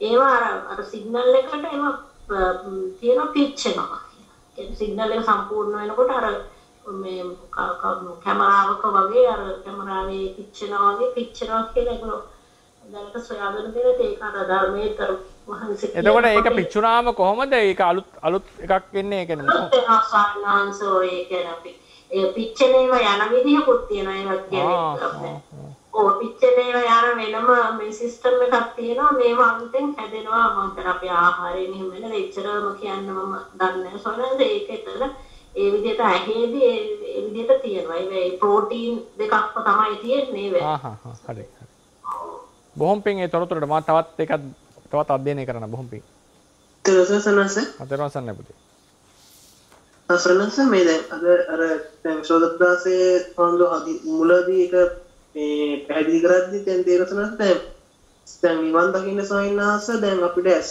කන දිවන ඒවා ඔක්කොගෙම අර ඒ සංඥා වටේන සවිනාස දර්ශනක දැන් අර තමන් ආදීන විදිහට කියන දැන් ඒවා කිසියම් හානියක් තියෙනවනේ කියන්නේ කන් ඇහෙන්නේ නැත්නම් ඇස් පේන්නේ නැත්නම් නිවන් දකින්න බැහැයි කියලා තියෙන එක සනසක ලෝක ධර්මතාවයක්ද නැත්නම් ඒක දැන් ධර්ම කියන්නේ නියාමයක් වගේ දෙයක්ද සනස? ඒ කියන්නේ බැහැ කියලා කියන්නේ දැන් කනක් නැත්නම් ධර්මයේ ශ්‍රවණය කරන්න බැහැ කියන අර්ථය. ඒ වගේ දෙයක් සනස මොකක්ද හිතන්නේ දැන් අර පොඩක් ඒක පොඩ හරියටම මේ වටහා ගන්නට අමාරුයි. නෑ ඒක කියන්නේ දැන් අපි ඒක ධර්මතාවයක්ද දැන් උදාහරණයකට දැන් රේරුකාණි ස්වාමීන් වහන්සේගේ ඇස් දෙක අන්ධ වුණානේ සම්පූර්ණයෙන් වයසට යනකොට. එතකොට උන්වහන්සේට ඒව කියලා භවනා කරගන්න බැරි කියලා එකක් නැහැ. මොකද උන්වහන්සේට අවශ්‍ය දැනුම උන්වහන්සේ හදාගෙන ඉවරයි. අස්සන් දෙලත් භවනා කරනවා. සමහරව හිතනවා ගොඩාක් ඉදිරියට යන්න ඇති මේ විපස්සනාවෙන් කියලා. සමහර අය මාර්ගඵල ගැනත් කතා කරනවා. කෙසේ වෙතත් ගොඩාක් ඉදිරියට ගිය බවක් පේනවා. එහෙන් ප්‍රකාශ කරපු තැනුත් තියෙනවා. ඒ නිසා මේ දැන් ඔතන කතා කරන්නේ උපතින්ම ඇස් නැත්නම් උපතින්ම කන් නැත්නම් මේක මේ අදහස ගන්න ක්‍රමයක් නැහැ නෙමේ. එහෙම එකක් මේ කියන්නේ. ඒ කියන්නේ මේ ධර්ම කරුණ තේරුම් ගන්න විදිහක් නැහැනේ. ඒ නිසා තමයි ඒ ඇස නැති කෙනාට කන නැති කෙනාට නිවන් දකින්න බෑ කියලා කියන්නේ. නැත්තම් අපි හිතමුකෝ අපි අවශ්‍ය ප්‍රමාණයට ධර්මඥානය ඇති කරගෙන සියල්ල තේරුම් ගරගෙන අපේ කන් දෙක බිහිරි වුණා හෝ ඇස් දෙක අන්ධ වුණා කියලා අපිට අපේ භාවනා කටයුතු කරගෙන මාර්ගඵලයකට පවා යන්න පුළුවන්. කිසි ගැටලුවක් නැහැ. හැබැයි දිබ්බ චක්කුවයි දිබ්බ සෝතයයි උපදවන්න බෑ. හේතුව මොකද? ඒ දිබ්බ චක්කු උපදවලා මුලින්ම මේ ඒක පුරුදු කරනකොට ප්‍රැක්ටිස් කරනකොට මුලදී ඇහැයි කනයි ඕනේ පිරිවරින් දිබ්බ චක්කුවටයි දිබ්බ සෝතයටයි. ඒක තුල තමයි මේ ස්කිල් එක දියුණු කරන්නේ. ඇහැ නැත්තම් කන නැත්තම් මේක ප්‍රැක්ටිස් කරන්න බෑ මුලින් ඉඳලා. ඒ ධානය උපදවන්න නෙවෙයි ධානය උපදවලා ඒක අර පරිකර්මය කරනකොට. ඒ අභිඥාවට. ඒ නිසා තමයි කියන්නේ සෝත ප්‍රසාද මාංශ චක්ෂුව නැත්තම් සෝත ප්‍රසාදය දිබ්බ සෝතයට මාර්ගයක් කියලා. ඒක තමයි කියනවා දිබ්බ සෝතේට හේතුවක් කියලා. ත්‍රිපිටකයේම එනවා ඒක. චක්ෂුවත් එහෙමයි. එහෙම නැතුව මේ අතරමැදදී එහෙම වුණා කියලා කිසි බාධාවක් නැහැ මාර්ගඵල අධිගමනය කරගන්න. එතන සේනසන්න මේ අපේ දැනුම දිනනවා නම් අපි ක්‍රියා වෙන්න ඕන දේ දන්නා සනස මේක රහත් වෙන්න පුළුවන්. පුළුවන්. එහෙම බාධාවක් නැහැ. හොඳයි ඊට පස්සේ ඊළඟ හොඳ උදාහරණේ ඔය පරමත දීපණියේ ලියපු ලේඩීස් ෂැඩෝ සන. ඒත් අස් දෙක අන්ධ වෙනවා අවසන්. සම්පූර්ණයෙන් අන්ධ වෙනවා. සනස ටයිගර් සනස කිව්වා චාතුම් මහරජිකාවේ ඉන්න යක්ෂ කොටසයි මනුස්සයන්ට මේක පොඩ්ඩක් අර සෝතප්‍රසාදේ ඝනව හොඳට තියෙන සනස දැන් තුසිත දෙව්ලෝවේ වගේ ඉහළ තලවල සනස කියන්නේ ඒගොල්ලන්ගේ අර අවයව ඒ කියන්නේ වෙනස් විදිහකට තියෙන්නේ. ඒ කියන්නේ ලයක් ඒක දැන් සම්බන්ධ නැද්ද? ලේ වගේවද? ලයක් වගේම කියන්නේ ලේ. ඔව් ඒ කියන්නේ ඒ සෝත ප්‍රසාදයේදී අපේ කංගල නම් ලේ තියෙනවා. ඒවත් එක්ක විද්‍යාත්මකව හඳුන්වන එක නියුරෝන ඇවිල්ලා ඒ කට්ටියගේ සාමාන්‍යයෙන් දෙතිස් කුණපේ නෑ. ඒ දෙවිවරුන්ගේ එහෙම. අන්තිම වෙලාවේ දහඩේ දානවා කියලා කතාවක් කියනවා අන්තිම අවස්ථාවේදී. නමුත් සාමාන්‍යයෙන් අපි අහලා තියෙන ඒ කට්ටියගේ මේ ඔය මේ මල මුත්‍ර පහවීමක් කියලා ඉක්කුත් නෑ සාමාන්‍යයෙන්. ඉතින් ඒකට වෙනම රූපයක් දැස අපි ගන්නට ඕනේ. මම අදහස් කරේ මේ ප්‍රවෘත්ති අවස්ථාවේදී සමහර අයගේ චක්කව සෝතෝ විනාශ වෙන්නට පුළුවන්. විශේෂයෙන්ම මිනිස්යන්ගේ ඒක පැහැදිලි අපිට සත්තුන්ගේ සතර පාය ඕන එක්කෙනෙක් වෙන්න පුළුවන්. ඊට පස්සේ ඔය සියුම් රූප තියෙන සමහර යක්ෂ නාගාදී සත්‍යයන් ගැනත් ඒක වෙන්න පුළුවන්. ඒ චාතු මහරජික නිකායේ පල්ලෙහා ඉන්නේ. චාතු මහරජික ඉහළ භූමියේ ඉඳලා ඒව වෙන්නේ නැහැ සාමාන්‍යයෙන්. ඒ කට්ටිය දින පුණ්‍ය බහිමේ නිසා සාමාන්‍යයෙන් එහෙම වෙනවා කියලා හිතන්න අමාරුයි. එතනින් එහාට ගියාම. ඒ චාතු මහරජික භූමිය කියලා කියන්නේ චාතු මහරජික දිව්‍ය තලයයි මනුස්ස තලය අතර තියෙනවා ගොඩාක් සත්ත්ව කොට්ටාස ගොඩක් ඉන්නවා. ගන්ධබ්බ කුම්බණ්ඩ ආදී. ඒ කට්ටියට මේවා වෙන්න පුළුවන්. මේ වගේ හානි වෙන්න පුළුවන්. ඒකසස් දැන් ඒගොල්ලන්ගේ ශරීරය ගැන ඝනයි කියන මනුස්සයන්ට වඩා සමානයි නෑ සාමාන්‍ය සියුම් නේ ඒකනේ පේන්නේ නැත්තේ අපිට. ඕලාරිකයි කියන්නේ ප්‍රේතයාගේ ශරීරය අපිට පේන්නේ නැතුනට ඕලාරිකයි ඒ ශරීරය අපිට වඩා. ධර්ම විභාගයේ හැටියට. ඕලාරිකයි නමුත් ඇහැට පේම කියන එක අර්ථයෙන් ගත්තම සියුම්. ඒ අර්ථයෙන් අපේ ප්‍රසාදයට ගෝචර නැහැ ඒකට. මසලසෙන් ඒගොල්ලන්ට ශබ්දේ මොන හෝ වෙලාවක ඇති වෙනුනත් පුළුවන් එහෙනේ. ඈ? ඒක සර දැන් ඒගොල්ලෝ දැන් අර ඒ ඇහෙන එක අපිට වගේ මොන හෝ ලාක අන්තරකින් හරි ඇති වෙන්න පුළුවන්. ඒ චතුම් ආජිකාවේ ඉන්නේ භූමියේ ඉන්න අයගෙත් නේ. නැති වෙන්න පුළුවන්. ඔව්. තිරුසන්නයි සංඝංශ. තිරුසන්නයි. සංඝංශ මම චන්දිකා සංඝංශ මෙතන අදාළට ප්‍රශ්නේ කියලා ගැලපෙන්නේ නැහැ ඔබ වාසේ චපෙන්න මගේ ගැටලුව තමයි මේ අරූපී තලවලට සෝවාන් ඵලයේ ලැබිලා ලැබිච්ච කෙනෙක් ගියොත් ඉතිරි මාර්ගඵල ටික එහිදී සම්පූර්ණ කරගන්න පුළුවන් කියලා මම අහලා තියෙනවා. ඒක හරිද සංඝංශ? හරි. ඒතකොට ඒ ටික කරගන්නේ කොහොමද සංඝංශ? ඒකට හේතුව තමයි සෝවාන් පෘතුග්ජන කෙනා සෝවාන් වෙන්න කරන භාවනාවයි සෝවාන් කෙනා ඉතිරි මාර්ගඵල සඳහා කරන භාවනාව අතර වෙනසක් නැහැ. ඒ කරපු එකමයි ආපහු කරන්න දෙන්නේ. ඒ නිසා අමුතුවෙන් යාට ඉගෙන ගන්න දෙයක් නැහැ. ඒතකොට එතෙන්දි වැඩ කරන්නේ සංඝංශ මනෝද්වාර විදියටද? මනෝද්වාර විදිය. මෙහි කරන්නේ? ඔව් මනෝද්වාර විදිය. අවසරයි ස්වාමින් වහන්සේ තෙරුවන් සරණයි. තෙරුවන් සරණයි. අහන්න කලින් තිබුණා පාඩමකින් ප්‍රශ්නයක් අහන්නද සන්න වස්තු රූප කියන පාඩමේ. අහන්න. කලින් ඒවා අහන්න පුළුවන්. කිසි ගැටලුවක් නැහැ. හොඳයි හඳුනේ සමහරවිට මම සම්බන්ධ වෙන්නට පහුවෙලා ඒක නිසා මේක තේරෙන්නේ නැද්ද දන්න වහන්සේ දෙපාරක් කියලා දෙන්න වෙනවා නම් සමා වෙන්න ඕන.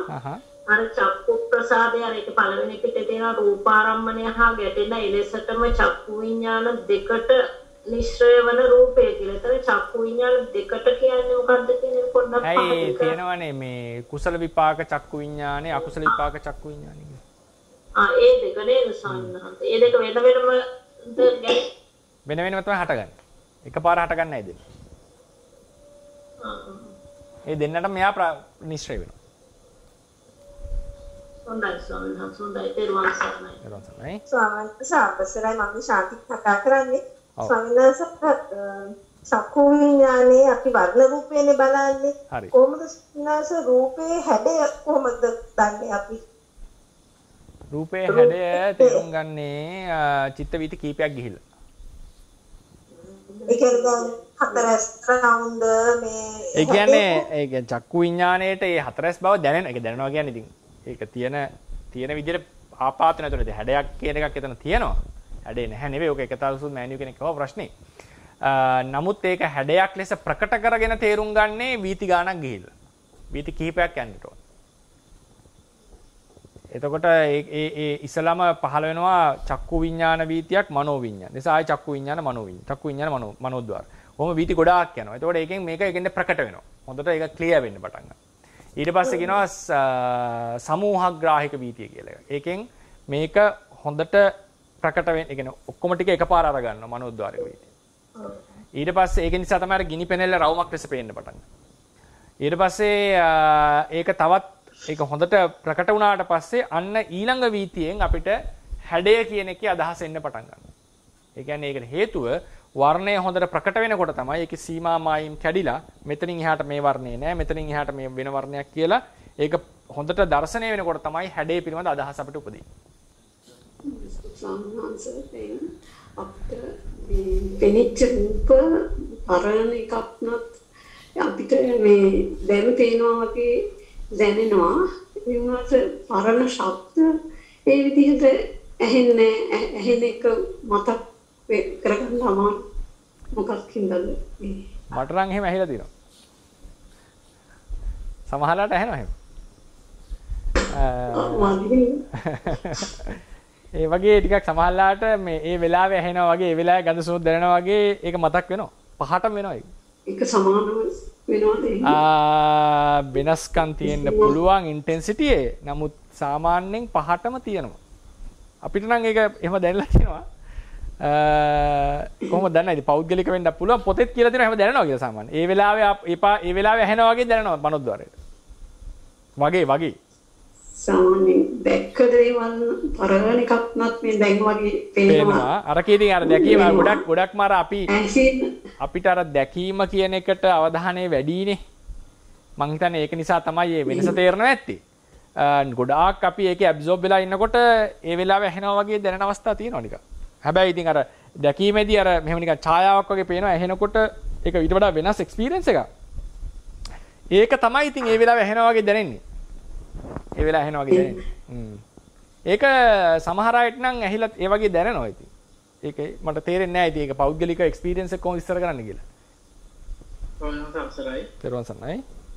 සෝනන්ත මේ මට පොඩි ප්‍රශ්නයක් තියෙනවා මේ ගොඩක් ලාවට රේවකානේ ස්වාමීන් වහන්සේ හරිය නැත්නම් නවනේ ස්වාමීන් වහන්සේ වගේ ස්වාමීන් වහන්සේලා පැහැදිලි කිරීම කරනකොට සාහිත්‍ය කියන පාදක කරගෙන තියෙන්නේ ගොඩක් වෙලාවට පාලි අටුවාවද කරකලා තියෙන නැත්නම් පුරාණ අටුවාවද ඒක කොහොමද ස්වාමීන් වහන්සේ? මේ පුරාණ අටුවාව කියලා එක අපිට දැන් නැහැනේ. පුරාණ අටුවාවේ පරිවර්තනය තමයි පාලි අටුවාව. ඉතින් අපිට තියෙන එක අටුවාවයි. ඒ පුරාණ අටුවා පාලි අටුවාවේ තමයි ඒක පාලි අටුවාවේ පරිවර්තනය පුරාණ අටුවාවේ පරිවර්තනය තමයි පාලි අටුවාව කියලා කියන්නේ. එතකොට යම් තැනක නිකම්ම පෙළට විස්තරයක් දිය දෙනවා මේ තමයි පුරාණ අටුවාව. යම් වෙලාවක එහෙම විස්තරයක් දීලා ඒකට විරුද්ධව ලිව්වොත් මේ තමයි පාලි අටුවාව. ඒ කියන්නේ පාලි අටුවාවට අලුතෙන් දාපු ඒ කියන්නේ පාලි අටුවාවට එකතු වෙච්ච තැන. එකතු වෙච්ච කියලා කියන්නේ ඒක ඇඩිෂනලි ලියපු අදහසක්. එතකොට සාමාන්‍යයෙන් අපි ගන්න ක්‍රමය තමයි කෙලින්ම ලියනවා නම් විස්තරයක් ඒක පුරාණ අටුවාව. මොකද බුද්ධඝෝෂ සාංශි සහ අටුවාචාර්යන්සලා කියන්නේ අපි පරිවර්තනය කරනවා තියෙන එක කියලා. ඒ නිසා ඒක කෙලින්ම දැන් පෙළවෙනවා විස්තර කරනවා මේ පුරාණ අටුවාව. පුරාණ අටුවාවේ පාලි පරිවර්තනය. හැබැයි මේ පරිවර්තනය උනාසේ කියනවා මම කරන්නේ ලොකු ඒවා මොකද අධික දීර්ඝ ඒවා සංක්ෂේප කරනවා සංක්ෂේපයක ටිකක් විස්තර කරන අති සංක්ෂේපයක. ඒ නිසා ඒක යම් ක්‍රමවේදයක් තියෙන්න ඇති උන්වහන්සේගේ පරිවර්තනයේට. අද අපි කියනවා වගේ අකුරෙන් අකුර වචනෙන් වචනේ පරිවර්තනය කරපු තැන් තියෙන්න ඇති, කෙටි කරපු තැන් තියෙන්න ඇති. ඒක උන්වහන්සේ තීරණය කරන්නේත් ඒක. ඉතින් එතකොට ඒකෙදි සාමාන්‍යයෙන් එනවනම් පෙළට විස්තරයක් ඒක තමයි පුරාණ අටුවාව. ග්‍රන්ථයෙන් මේ අතිශය ලොකු වෙන එක වළක්වන්න තමයි කරලා තියෙන්නේ. මොකද උන්වහන්සේට අවශ්‍ය වුණේ මේක ලියාගෙන ඉක්මනට පිටට යන්නනේ. මේක ලංකාවේ මිනිස්සුන්ට ලියපු එකක් නෙවෙයිනේ, හාමුදුරුවන්ට ලියපු එකක් නෙවෙයිනේ. මේක ලිව්වේ සිංහල භාෂාව බැරි ස්වාමීන් වහන්සේලා වෙනුවෙන් ලියපු එකක්. සිංහල භාෂාව බැරි විදේශීය ස්වාමීන් වහන්සේලාට ඒ අර්ථය සිද්ධ වෙන්නේ නැහැ සිංහලෙන් අටුවාව තියෙනකොට. ඒ නිසා තමයි පාලියට පරිවර්තනය කරන්නේ. හැමෝටම කියව ගන්න පුළුවන්. ඔව්. ඒතකොට ඒ නිසා ඒක හැමෝටම කියව ගන්න පුළුවන් විදිහට තමයි මේක පරිවර්තනය කරන්නේ.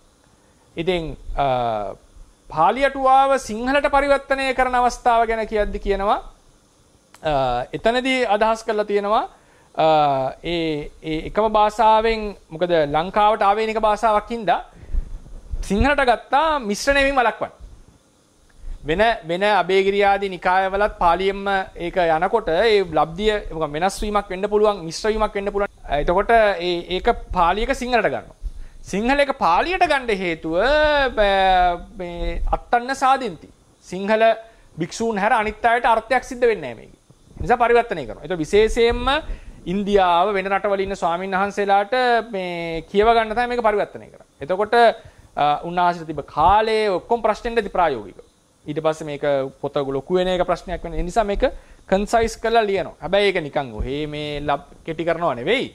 අර්ථයට හානියක් නොවෙන්න යම් තැනක් අර පාලි අටුවාවේ රිපිටිෂන් එක එකම දේ විවරණය වෙච්ච තැන තියෙන්න ඇති. නැවත නැවත. ඒතර ඒවා අතහැර හැර යන්න ඇති.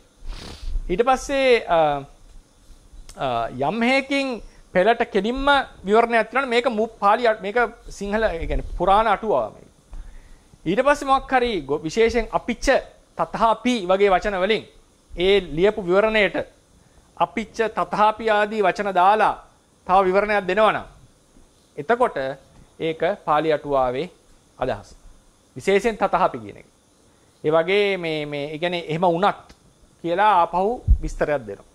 එතකොට සමහරලාට ඒක පොඩි වෙනස්කමක් කරාවෙන් වෙනස්කමකින් පෙන්වුවා වෙනකොට සමහරලාට ප්‍රතික්ෂේප කරපු අවස්ථාවක්. මේ එතකොට මේ තමයි පුරාණ අටුවාවේ නොතිබිච්ච පාලි අටුවාවේ තියෙන දේවල්.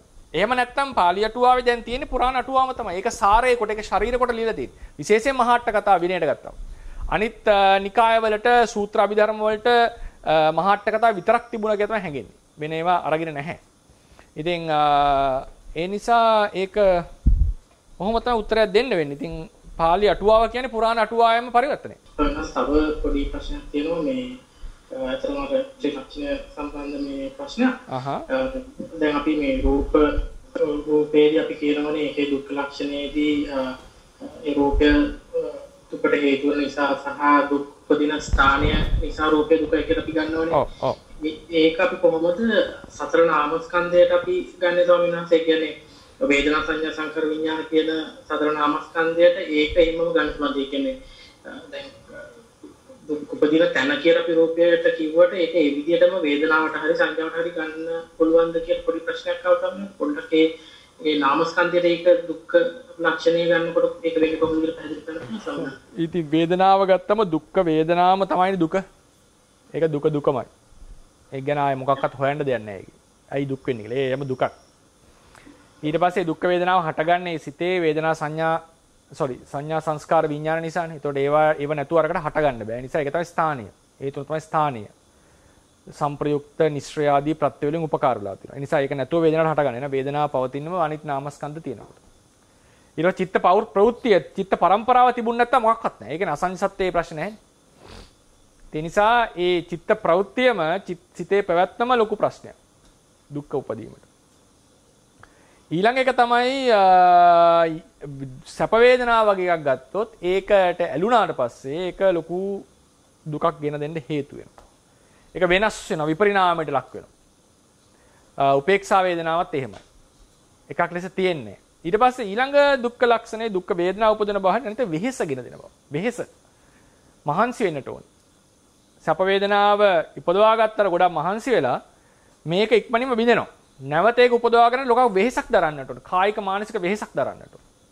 ඒ නිසා ඒකේ දුක්ඛ ඒ සැප වේදනාව දුක්ඛ ලක්ෂණ. හටගත් එක දිගටම තියෙනවා නම් ප්‍රශ්නේ නැහැ. ඒ නිසාත් ඒක දුකක්. උපදවන්නට ඕන නිසා. ඉපදුවත් බොහොම මාරුවෙන් නැති වෙන නිසා. ඉතින් ආයෙ උපදවන්න එපා ඒ නිසා. ඒ නිසා මේ ප්‍රශ්නේ සංකත දුකක් තියෙනවා. විපරිණාම දුකක් තියෙනවා. සතුර නැති වෙනවා කියලා ගත්තේ. ඒකෙන් පස්සේ පහ ලොකු ප්‍රශ්නයක් වෙනවා. මට දැන් මේ සතුර නැහැ කියලා. විශේෂයෙන්ම ධානයෙන් පිරිහිච්ච අයට ඒක වෙනවා. ඊළඟට තවත් අපිට මේක ගැඹුරට යනකොට ඔය චතුරාර්ය සත්‍ය කියන එක අපි සත්‍ය දෙකකට කැටි කරන්න පුළුවන්. දුක්ඛය සහ නිරෝධය කියන දෙක. ඒකෙදි අන්තිමට ඒ කියන්නේ චතුරාර්ය සත්‍ය අපි අහිඳනකොට අභිධර්ම ක්‍රමයට චතුරාර්ය සත්‍ය කියලා කියන්නේ දුක්ඛ සත්‍ය වෙන්නේ ලෞකික සිත් 81ත් එහි යෙදෙන ලෝභයේ වර්චිත චෛතසික 51ත් රූප 28ත්. සමුදය සත්‍ය ලෝභ චෛතසිකය. නිරෝධ සත්‍ය කියන්නේ නිවන.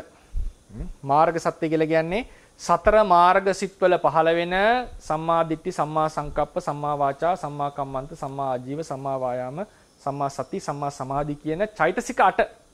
එතන තියෙන්නේ ප්‍රඥාවයි විතර්කයයි, සම්මා වාචා කම්මන්ත ආජීව කියන විරති චෛතසික 3යි, වීරිය චෛතසිකයයි සතියයි ඒකාග්‍රතාවය. ඒ මාර්ගසිත 4 පහළ වෙන. සමහරලාට 7යි සමහරලාට 8යි ධානසිත අනුව. මේක තමයි මාර්ග සත්‍ය. මාර්ග හිත ගන්නෙ නෑ. මාර්ග සත්‍යන ඔය චෛතසික 8 දෙනා. ඊට පස්සේ සතර මාර්ගසිත ඒ වගේම චෛතසික 8 දෙනා වර්ජිත ඉතිරි මාර්ගසිතේ පහළන ඉතිරි චෛතසික 28ත් ඵලසිතත් ඵලසිත 4ත් මාර්ගසිත 4යි ඉතිරි චෛතසික 28යි මාර්ගාංග 8 හැර ඵලසිත 4ත් ඒවල චෛතසික 36ත් කියන මේවා සත්‍ය විනිර්මුක්තයි කියලා කියන. මේක සත්‍යයකටවත් දාන්න. මේ තමයි අභිධර්ම විග්‍රහය. මේ ආර්ය සත්‍ය බෙදීම. චතුරාර්ය සත්‍ය බෙදීම. චතුර් සත්‍ය ගත්තොත් වෙනස් බෙදීම. චතුර් සත්‍ය කියන එක ක්‍රම 5කට විස්තර කරන්න පුළුවන්. එතනදී තෘෂ්ණාවෙන් තමයි වෙනස එන්නේ. සමුදය තෘෂ්ණාව කියලා ගන්න ක්‍රමයක් තියෙනවා. සමුදය තෘෂ්ණාව ඇතුළුව සියලු කෙලෙස් ගන්න ක්‍රමයක් කියලා එකක් තියෙනවා. තෘෂ්ණාව සහ කෙලෙස් සහිතව සියලු අකුසල චිත්තෝත්පාදය ගන්න ක්‍රමයක් තියෙනවා. ඊට පස්සේ තෘෂ්ණාව කෙලෙස් අකුසල චිත්තෝත්පාදය සහ ලෞකික හේතු තුන ගන්න එක තියෙනවා. ඊට පස්සේ ලෞකික ඒකට තව ඇද කරනවා ලෞකික චිත්තචෛතසික කර්ම කුසල හේතු තුන කුසල චිත්තචෛතසික සියල්ල. ඒ වගේ සත්‍ය බෙදීම වෙනයි. ඒක වෙනම ඉගෙන ගන්න ඕනේ. ඉතින් ඔය විදිහට චතුරාර්ය සත්‍ය ගත්තම ඔය තමයි මම කිව්ව අභිධර්ම ක්‍රමයට යන් අභිධර්ම කියන්නේ චතුරාර්ය සත්‍ය ක්‍රමයට යන් දෙකම අභිධර්ම ක්‍රමයක්. චතුරාර්ය සත්‍ය සහ ආර්ය සත්‍ය සහ සත්‍ය කියලා අපි කියන්නේ. ඒ නිසා ආර්ය සත්‍ය තව වෙදීම් තියෙනවා. චතුරාර්ය සත්‍ය හැමතිස්සෙම හැදෙන්නේ පෞද්ගලිකව. වෙන කෙනෙක්ගේ సంతානයේ දුක సంతානයේ රූපය මට දුක්ඛ සත්‍ය වෙනවාට දුක්ඛ ආර්ය සත්‍ය වෙන්නේ. දුක්ඛ ආර්ය සත්‍ය වෙන්නේ මෙතන. ඒකේ තියෙනවා ඒකේ බෙදීම හිමින් යන්න ඕනේ. ඉතින් එතකොට මේ ආර්ය සත්‍ය දෙකකට කැටි කරන්න පුළුවන්. මොකද හේතුව සමුදය සහ මාර්ගය කියන දෙකම දුකේම පැන නැගිච්ච දෙකක්. දුක්ඛ සමුදය සත්‍ය ලෝභයේ තියෙනවා දුක්ඛ ලක්ෂණේ. තා ප්‍රබලව තියෙනවා. නමුත් එයා තමයි දුක මරණයෙන් කෙලවර වෙන්නට දෙන්නේ නැතුව විශේෂයෙන් මරණයෙන් කෙලවර දෙන්නේ නැතුව. සමුදය කියලා කියන්නේ මේ දැන් තියෙන කොටත් ලෝභයේ තිබුණොත් දුක හටගන්න එක සමුදය කියලා කියන්න පුළුවන්. ඒක වරදක් නෙවෙයි. නිෂ්පර්යයි. නියමම දේශනාව තමයි නිදාන. ඒ කියන්නේ සමුදය ලක්ෂණ ටික එහෙම තියෙන්නේ සංයෝග පලිබෝධ ආර්ථය, නිදානාර්ථය. ඒ කියන්නේ මේක නතර වෙන්න දෙන්නේ නැතුව කන්ටිනියු කරනවා. මරණින් මත්තේ. මේක තමයි සමුදය සත්‍යයේ තියෙන ලක්ෂණ. දුක උපදවනවා. ඉතින් යමක් දුක උපදවනවා නම් ඒකට දුක කියලා කියන්න පුළුවන්. යමක් දුක උපදවන එකට දුක කියලා කියන්න සුදුසුයි. නමුත් ඒකේ දුක්ඛ සමුදය ලක්ෂණය ප්‍රකට නිසා වෙනම දෙයක් නිසා ගත්තා මිසක් දුක්ඛ ලක්ෂණයක් නැතුව නෙවෙයි. ඊට පස්සේ එන්න මාර්ගසිත කියන එක. මාර්ගසිත කියන එක තරම් සංකත දුක තියෙන තවත් ධර්මයක් නෑ. මොකද මාර්ගහිත උපදවන්න තමයි ගොඩාක්ම අමාරු. ඒ නිසා මාර්ගයේ සිතෙහි අතිශයින්ම දුක්ඛ ලක්ෂණය ප්‍රකටයි. නමුත් ඒ මාර්ගසිතෙන් කරන කෙලෙස ප්‍රහාණය නිසා දුරු වෙන දුකට සාපේක්ෂව බෝසතාණන් වහන්සේගේ එක හිතන සාරාසංකේය කල්පලක්ෂයම්ම පෙරුම්පිරියෝ මාර්ගහිත උපදවන්න. ඒ ඔක්කොම සියලු පාරමී පුරන දුක් වල හේතුව මාර්ගහිත. බුදුරජාණන් වහන්සේගේ මාර්ගසිත 4. එතකොට ඒක සංකත ලක්ෂණයෙන් අතිශයම දුක්ඛ ධර්මයක්. නමුත් ඒක නිසා දුර වෙච්ච දුකට සාපේක්ෂව අනවරාග්‍ර සංසාරෙහි ගත්තොත් ගණනූපක නැහැ. ගණන් කරන්නවත් සුදුසු නැහැ. ඒ නිසා ඒක දුක්ඛ සත්‍යයෙන් අපි එළියට අරගෙන මාර්ග සත්‍ය කියන සංඛ්‍යාවට දානවා. ඒක හරියට උපමාවක් ගන්න මොකද විසක් ශරීරගත වුණාම සර්ප විසට දෙන්නේ ඇන්ටි වෙනම්නේ. විසක්මනේ දෙන්නේ. අපි වෛරස් එකට දෙන්නේ වෛරස් එකක්ම ඇඟට දෙන්නේ නේ. නමුත් ඒකට කියන්නේ වෛරස් එකක් එකට ගහගත්තා කියලා අපි කියන්නේ. පොඩි වෙනස්කමක් කරලා තමයි දෙන්නේ. නමුත් කියන්නේ නැහැ වෛරස් එකක් ගහගත්තා කියලා. සර්ප විසට බෙහෙතක් ගාම තමයි විසක් ආවා කියලා කියන්නේ නැහැ බෙහෙතක් කියලා කියන්නේ ඒක. හැබැයි තියෙන්නේ විස ඇන්ටි වෙනම්. ඒ වගේ තමයි මාර්ගහිත දුකක් උනාට ඒකෙන් දුරු කරන දුක ගැන සාපේක්ෂව ඒකට දුකක් කියන්නේ ඒක මාර්ගය කියලා අපි කියන්නේ. නමුත් ඒකේ සංකත දුක තියෙනව නැතුව නෙවෙයි.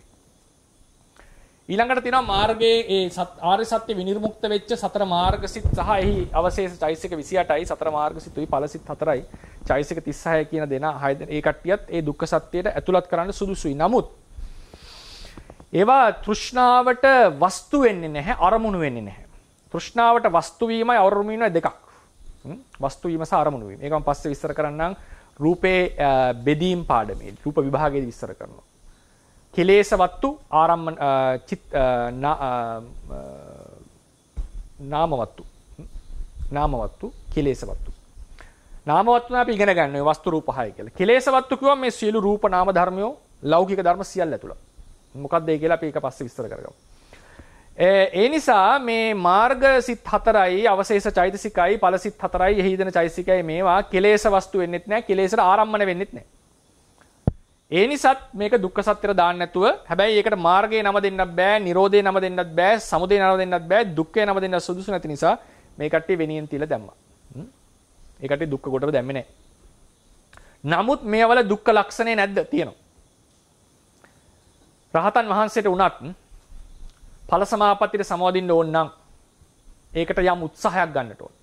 වෙහෙසක් දරන්නට ඕන.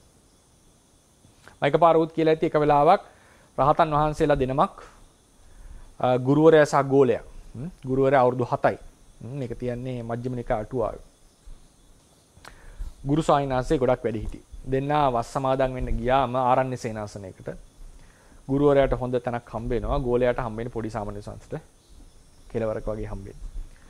නමුත් දෙන්නම රහත් සාමණේර ස්වාමීන් වහන්සේ බොහොම සතුටින් වනගතව කැලේ වස් කාලේ සාමාන්‍යයෙන් අපි සෙනසුනක ඉන්නට ඕනේ.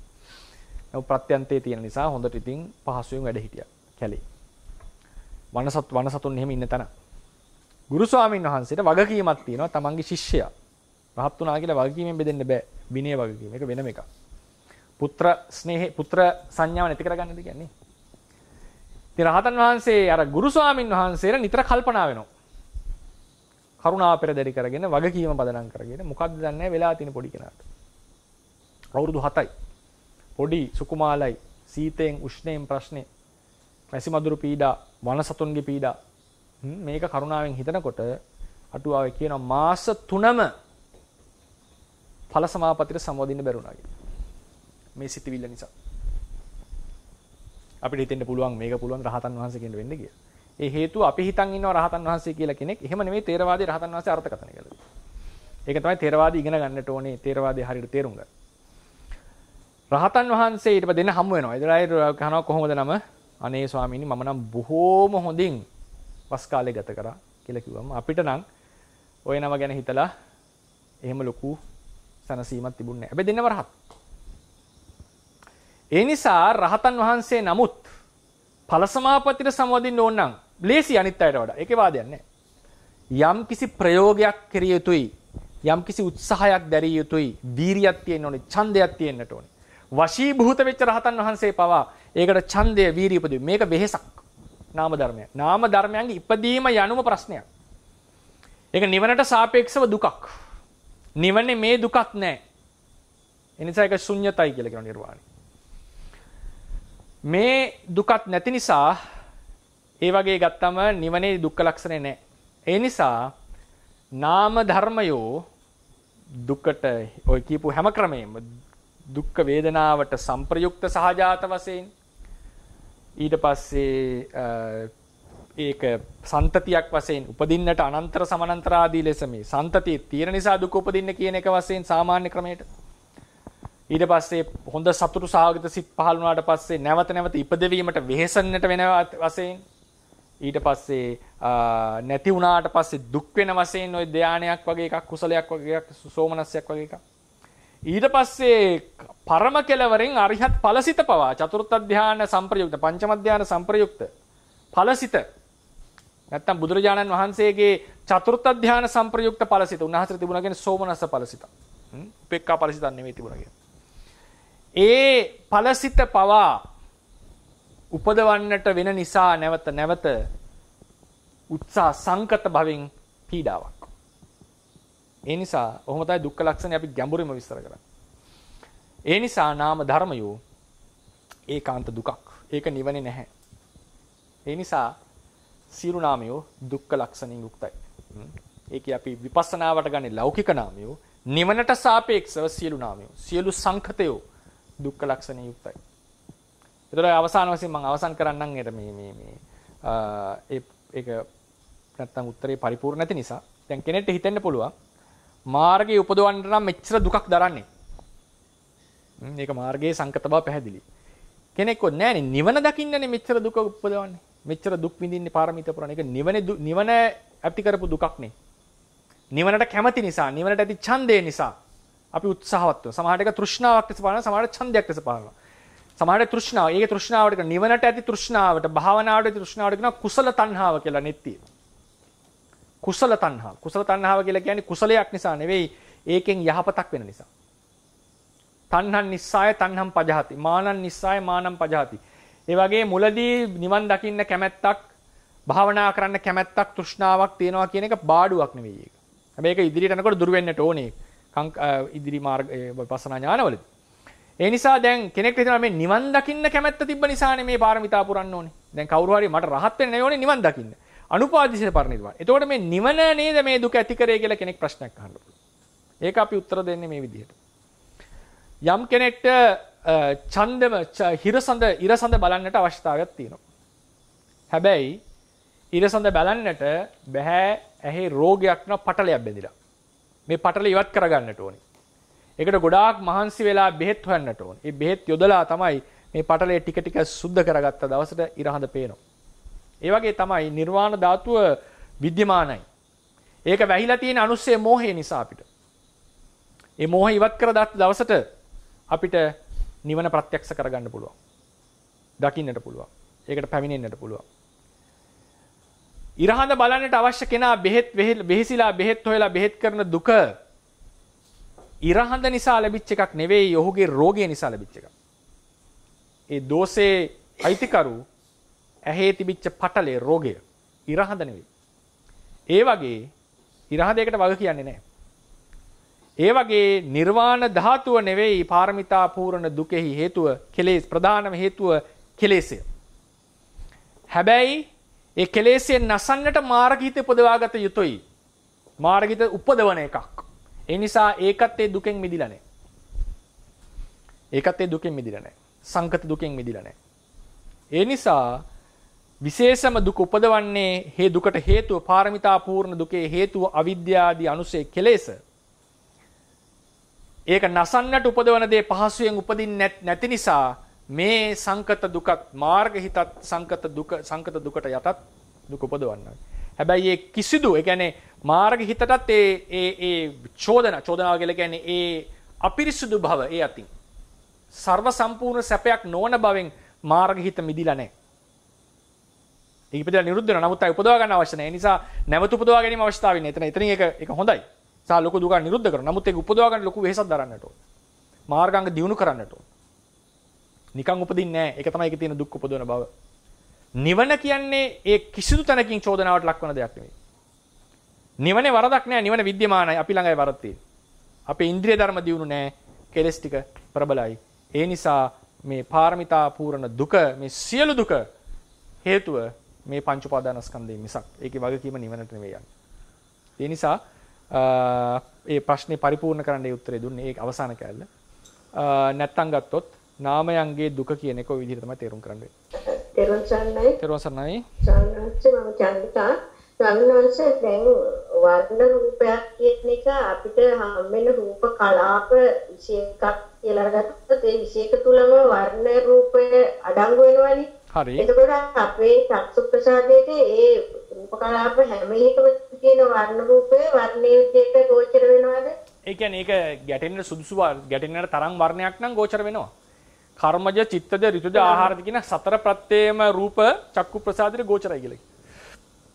ඒ සායනස. ඊළඟ සායනස දැන් ශබ්ද රූපේ අඩංගු වෙන රූප කලාප මම දන්න තරමින් ශබ්ද නාවක කලාපේ 9යි ඊට පස්සේ 10ක් තියෙන එකක් තියෙනවා. ඊට පස්සේ 11ක් නෑ. ඊට පස්සේ 12ක් තියෙන එකක්. ඊට පස්සේ 13 කලාපේ.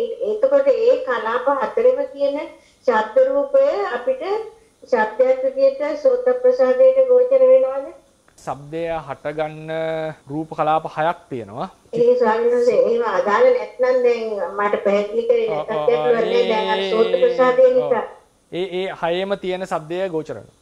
හැබැයි ඒක සුදුසු ශබ්දයක්. ඒ කියන්නේ ඇහෙන්නට සුදුසු එකක් වෙන්නට ඕන. ඒ කියන්නේ අපිට අපේ කනට ගෝචර වෙන එකක් වෙන්නට ඕන. එහෙම නැතුව හැම ශබ්දයක්ම ඇහෙන්නේ නැහැ.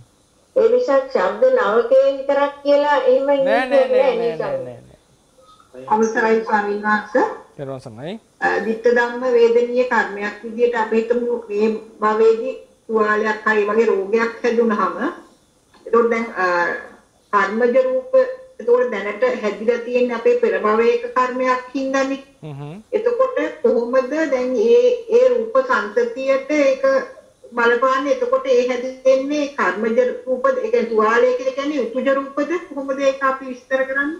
ඒක මම විස්තර කරන්න රෝග කියලා පාඩමක් තියෙනවා. ඒකදී මම විස්තර කරන්නම්. සහ කර්මජ රූප පාඩම අන්තිමටත් ඕක පොඩියට කතා කරනවා. රෝග පාඩමේදී විස්තර වශයෙන් කතා කරනවා. වෙන්නේ කර්මය ඍතුජ රූප වලට බලපානවා. ඍතුජ රූප වල සම්භාරතාවය බිඳිනවා. ඊට පස්සේ සතර ප්‍රත්‍යයෙන් හටගන්න රූප වලට ඒක බලපානවා. ඒ නිසා තමයි රෝගය කියලා හටගන්නේ. එහෙම නැතුව රෝගය anu කර්මජ රූප නෙවෙයි. කර්මයෙන් උපදවන රූප ටිකක් නෙවෙයි රෝගයක් කියලා කියන්නේ. රෝගය කියන එකේ අර්ථ විවරණ දෙකක් තියෙනවා තේරවාද. එකක් තමයි ශරීරයේ ඇතිවෙන දුක් වේදනාව. ඒ කියන්නේ රූපයන්ගේ සමබරතාවයේ බිඳීම නිසා ඇතිවන දුක් වේදනාවට රෝගය කියලා කියනවා.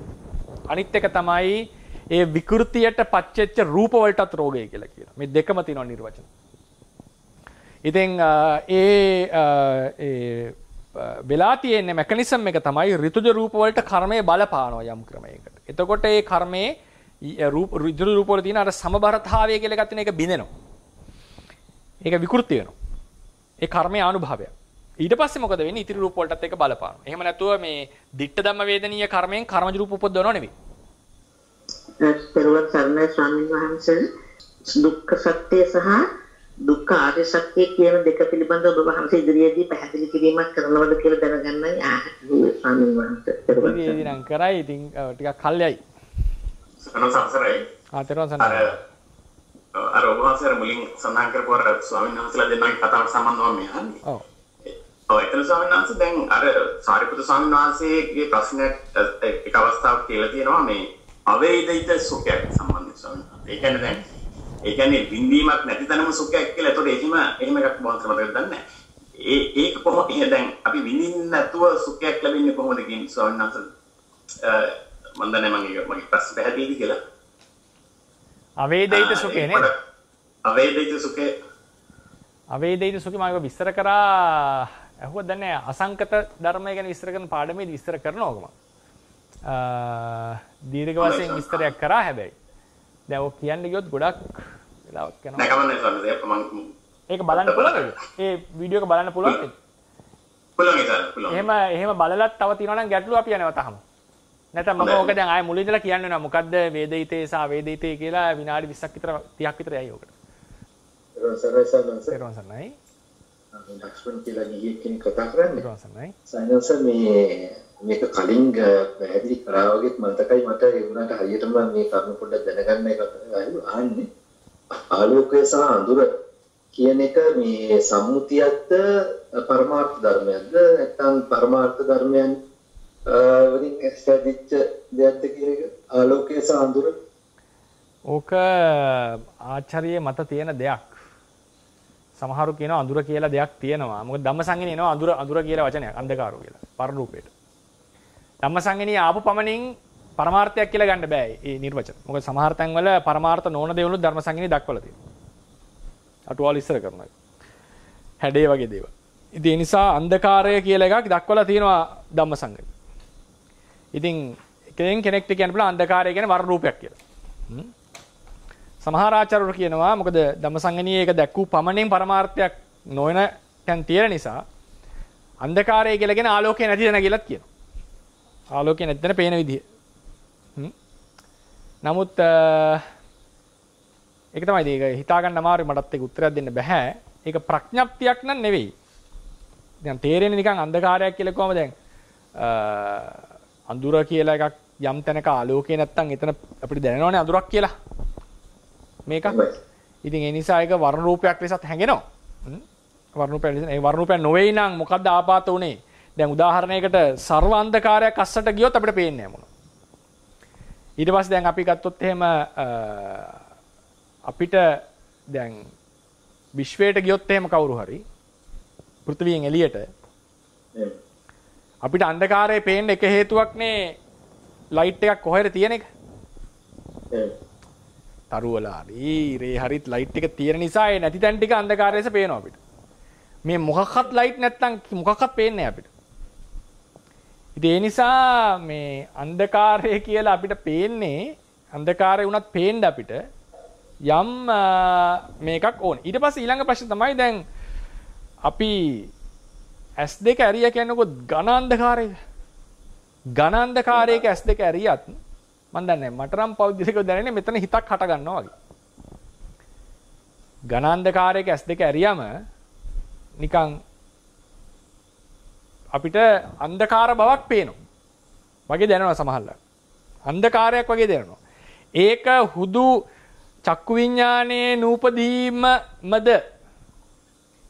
එහෙමනම් චක්කු විඥානේ උපදින්න නැති අවස්ථාවල මොනවා හරි සද්දයක් අහනකොට ඒ වගේ අවස්ථාවල අපිට මේ මොනවද අඳුරක් වැටෙන්නේ නැහනේ. අපිට ඒ අරමුණ තියෙන්නේ. අපි මොකක් හරි ඒක හොඳට අවධානය දීගෙන අහගෙන ඉන්නවා නම් අපිට එතන හොඳට මේ අරමුණ ප්‍රකට වෙවි යනවා. නමුත් අපි S2කින් බලන්න උත්සාහවත් වෙනකොට අපිට පේනවා මේක තනිකර අන්ධකාරයක් කියලා. අපිට අන්ධකාරයට හිත යනවා. මේ මොකක්ද කියලා මට තේරෙන්නේ නැහැ ඉස්සර කරා. ඒ නිසා අන්ධකාරය කියන එක රූපයක් ලෙසත් සමහරලාට තේරෙනවා. ඉතින් රේරුකාසන්ද මෙහෙමයි කියන්නේ. අන්ධකාරය ඇතැම්මු රූපයක් කියනවා, ඇතැම්මු රූපේ නැති තැන පෙනෙන ආකාරය කියලාත් කියනවා කියලා. ඒතර පෙනෙන ආකාරය නම් මොකද්ද ඒකේ ආපාත වෙලා තියෙන කියලා ප්‍රශ්න එනවා ඊට පස්සේ. ඉතින් ඒ නිසා හැබැයි ඒක ප්‍රඥප්තියක් නන් නෙවෙයි. ප්‍රඥප්තියක් වෙන හැකි. මොකද ඒක හොඳටම අර අවකාශ අජට ආකාශය වගේ. ඒක පැහැදිලිවම මොකක් හරි සිද්ධියක්. ඒ කියන්නේ මොකක් හරි දැනෙන දෙයක් මේක. ඒ නිසා මේ දැන් පරමත්ත දීපණී මෙහෙමයි කියන්නේ. අන්ධකාරෝ නාමන කේනචි පච්චේන සාදේතබ්බෝ. අන්ධකාරය කියන එක කිසිදු ප්‍රත්‍යයෙන් හට ගන්න දෙයක් නෙවෙයි, ඒක තියෙන දෙයක්. ඉතින් ඔය ඒකාචාර්ය මතයක්. ඒ නිසා මේ වගේ අදහස් තියෙනවා. ඒක ගැන ස්ථිර නිගමනයක් මට නම් දෙන්න අමාරුයි. එතකොට ආලෝකයේ සයනස ආලෝකයේ රූප කලාප. රූප කලාප නේද? ආලෝකයේ රූප කලාප. ඒ කියන්නේ වර්ණ අධික තේජෝ අධික රූප කලාප. පෙරවන් සරණයි ස්වාමීන් වහන්සේ. එතකොට අපි කොහොමද එක්ස්ප්ලেইন කරන්නේ දැන් සද්ද එළියට ඉඳලා ඇතුළට ගියාම ස්පේන් නැතුව මුදුරක් කියන එක. ඒ සංතතිය කොයි විදිහටද වහන්සේ එක්ස්ප්ලেইন කරන්නේ? ඒ කියන්නේ එකපාර බ්ලැක් අවුට් වෙලා යන එක නේද? බ්ලැක් අවුට් වෙලා යන එක. එතකොට මොකුත් නැති තැනක් නේද ඒක අර සංතතිය දිගට පවතින හින්දා කියලා මට හැඟෙන්නේ. සංතතිය කියලා කිව්වේ? ඒ රූප ඒ කියන්නේ දිගටම සත්‍යති පච්චුප්පන්නයක් වගේ එකක් එතන සිද්ධ වෙනවද කියලා. මොකේද? මේ කොහොමද වහන්සේ ඒක එක්ස්ප්ලেইන් කරන්නේ? ඒක මට හිතෙන්නේ මේ ප්‍රසාද රූපේ නිකන් ප්‍රසාද මට ඒක තියෙන නිකන් ඇහැ පොඩි මේකක් වෙලානේ තියෙන කාචේ ලොකු පොඩි වෙන එකනේ. එතකොට අර එකපාරට ඒ වර්ණයෝ සංවේදී නොවන බවනේ තියෙන්නේ. මොකක් හරි ඒක පැහැදිලිව සංවේදී වෙන්නේ නැති බවකට අපේ චක්කු ප්‍රසාදයට වඩා අර තියෙන චක්කු ප්‍රසාදයේ උඩින් තියෙන රූප ටිකේ මොනවා හරි ඇඩ්ජස්ට්මන්ට් එකක් වෙන්නට වෙනවා. ඒ ඇඩ්ජස්ට්මන්ට් එක වෙනකන් තමයි මේක පේන්නේ නැත්තේ. ඉතින් එතකොට කියන්න වෙන්නේ චක්කු ප්‍රසාදයට ඇතුලේ තියෙන රූපාරම්මණය ආපාත වෙලා නැහැ ඒ වෙලාවේ. ඒක ඇඩ්ජස්ට් වෙනකම්. ඒ කියන්නේ චක්කු ප්‍රසාදේ රූපාරම්මණය ආපාත වෙන්න මේ බාහිර තියෙන කාචාදී ලොකු දායකත්වයක් තියෙනවා. ඒවා හරියට ඇඩ්ජස්ට් නොවුන නිසා මේක ආපාතගත වෙන්නේ නැහැ එතකොට. ඒ වගේ එකක් තමයි එතන පේන්නේ.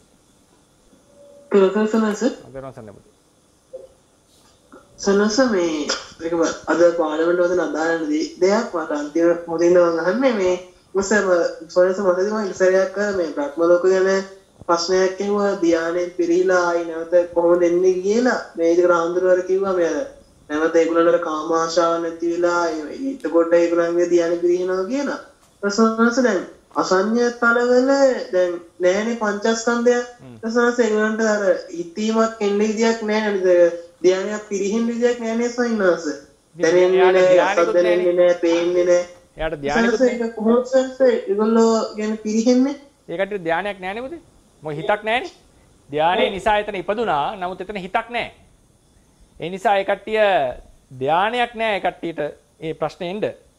ඉතින් වෙන්නේ කලින් භවයක කරපු කර්මයක් ඉදිරිපත් වෙලා මොකක් හරි ප්‍රතිසන්දියක් අරන් දෙනවා. එහෙනම් ධානයකින් නෙමෙයි ධානසෝයකින් නෙමෙයි කියන්නේ. නෑ සිත නෑ. ධානය සුවයක් නෙවෙයි එතන තියෙන්නේ. සිත නැහැ සම්පූර්ණ. ඒකසනස දෙවියන්ට වගේ ඒගොල්ලන්ගේ තිය අවුත් ප්‍රමාණය ඉවරුනහම පිනපවානුව තීරණය වෙනවා අය. රූපේ කෙලින්ම යා උපදින්නේ කාම ලෝකේහි ද්වි හේතුක හෝ ත්‍රි හේතුක ප්‍රතිසන්දිය. කාම ලෝකේ. ඉතින් එතනින් රූප ටික චුත වෙනවා ප්‍රතිසන්දි හිතක් හට ගන්නවා කාම ලෝකේ. ඒවන් සරණයි ස්වාමීන් වහන්සේ. ඔව්. අර නෝනකින් කිව්වා අර බ්ලැක්අවුට් වෙන ප්‍රශ්නේදී අර chat එකේ දාලා තියෙනවා කවුරු මහත්මිය කොමාත්මිය සත්ත්ව ධාතු සූත්‍රයේ මේ ගැන සඳහනක් තියෙනවා සහ අටුවා. ඒ වගේම ස්වයංනාත වහන්සේගේ අර උදාහරණේ හරියම වටිනවා අපේ ජීවිතේට අර ඉඳයි හොඳයි බලන්න අර මේ පටලයක් තියෙන එක නිර්වාණයට කරපු කීකේ වහන්සේට අප්‍රමාදී නිර්වාණ සාක්ෂාත් වේවා කියලා විශ්වාස අපේ කාර්ය වටිනා සුපත්ය දීර්ඝ. ඒකේ තියෙනවා ආභා ධාතු අයන් ධාතු අන්ධකාරම් පටිච්ච පඤ්ඤායති. මම කියවලා අපි අනිත් දවසේ කතා කරමු. ඉඳස් කරගන්න දෙනවා වූ කුසල සම්භාරය තව තවත් ධර්මඥාන භාවනාඥාන දියුණු කරගෙන නිවනින් සැනසෙන්නටම හේතු වේවා. බුද්ධ ශාසනයේ චිරස්ථිතිය පිණිසත් මේ කුසල උපකාර වේවා කියලා ප්‍රාර්ථනා කරනවා. බුද්ධ ශාසනං චිරන් තිට්ඨතු. බුද්ධ ශාසනං චිරන් තිට්ඨතු. බුද්ධ ශාසනං චිරන් තිට්ඨතු. සාදු සාදු සාදු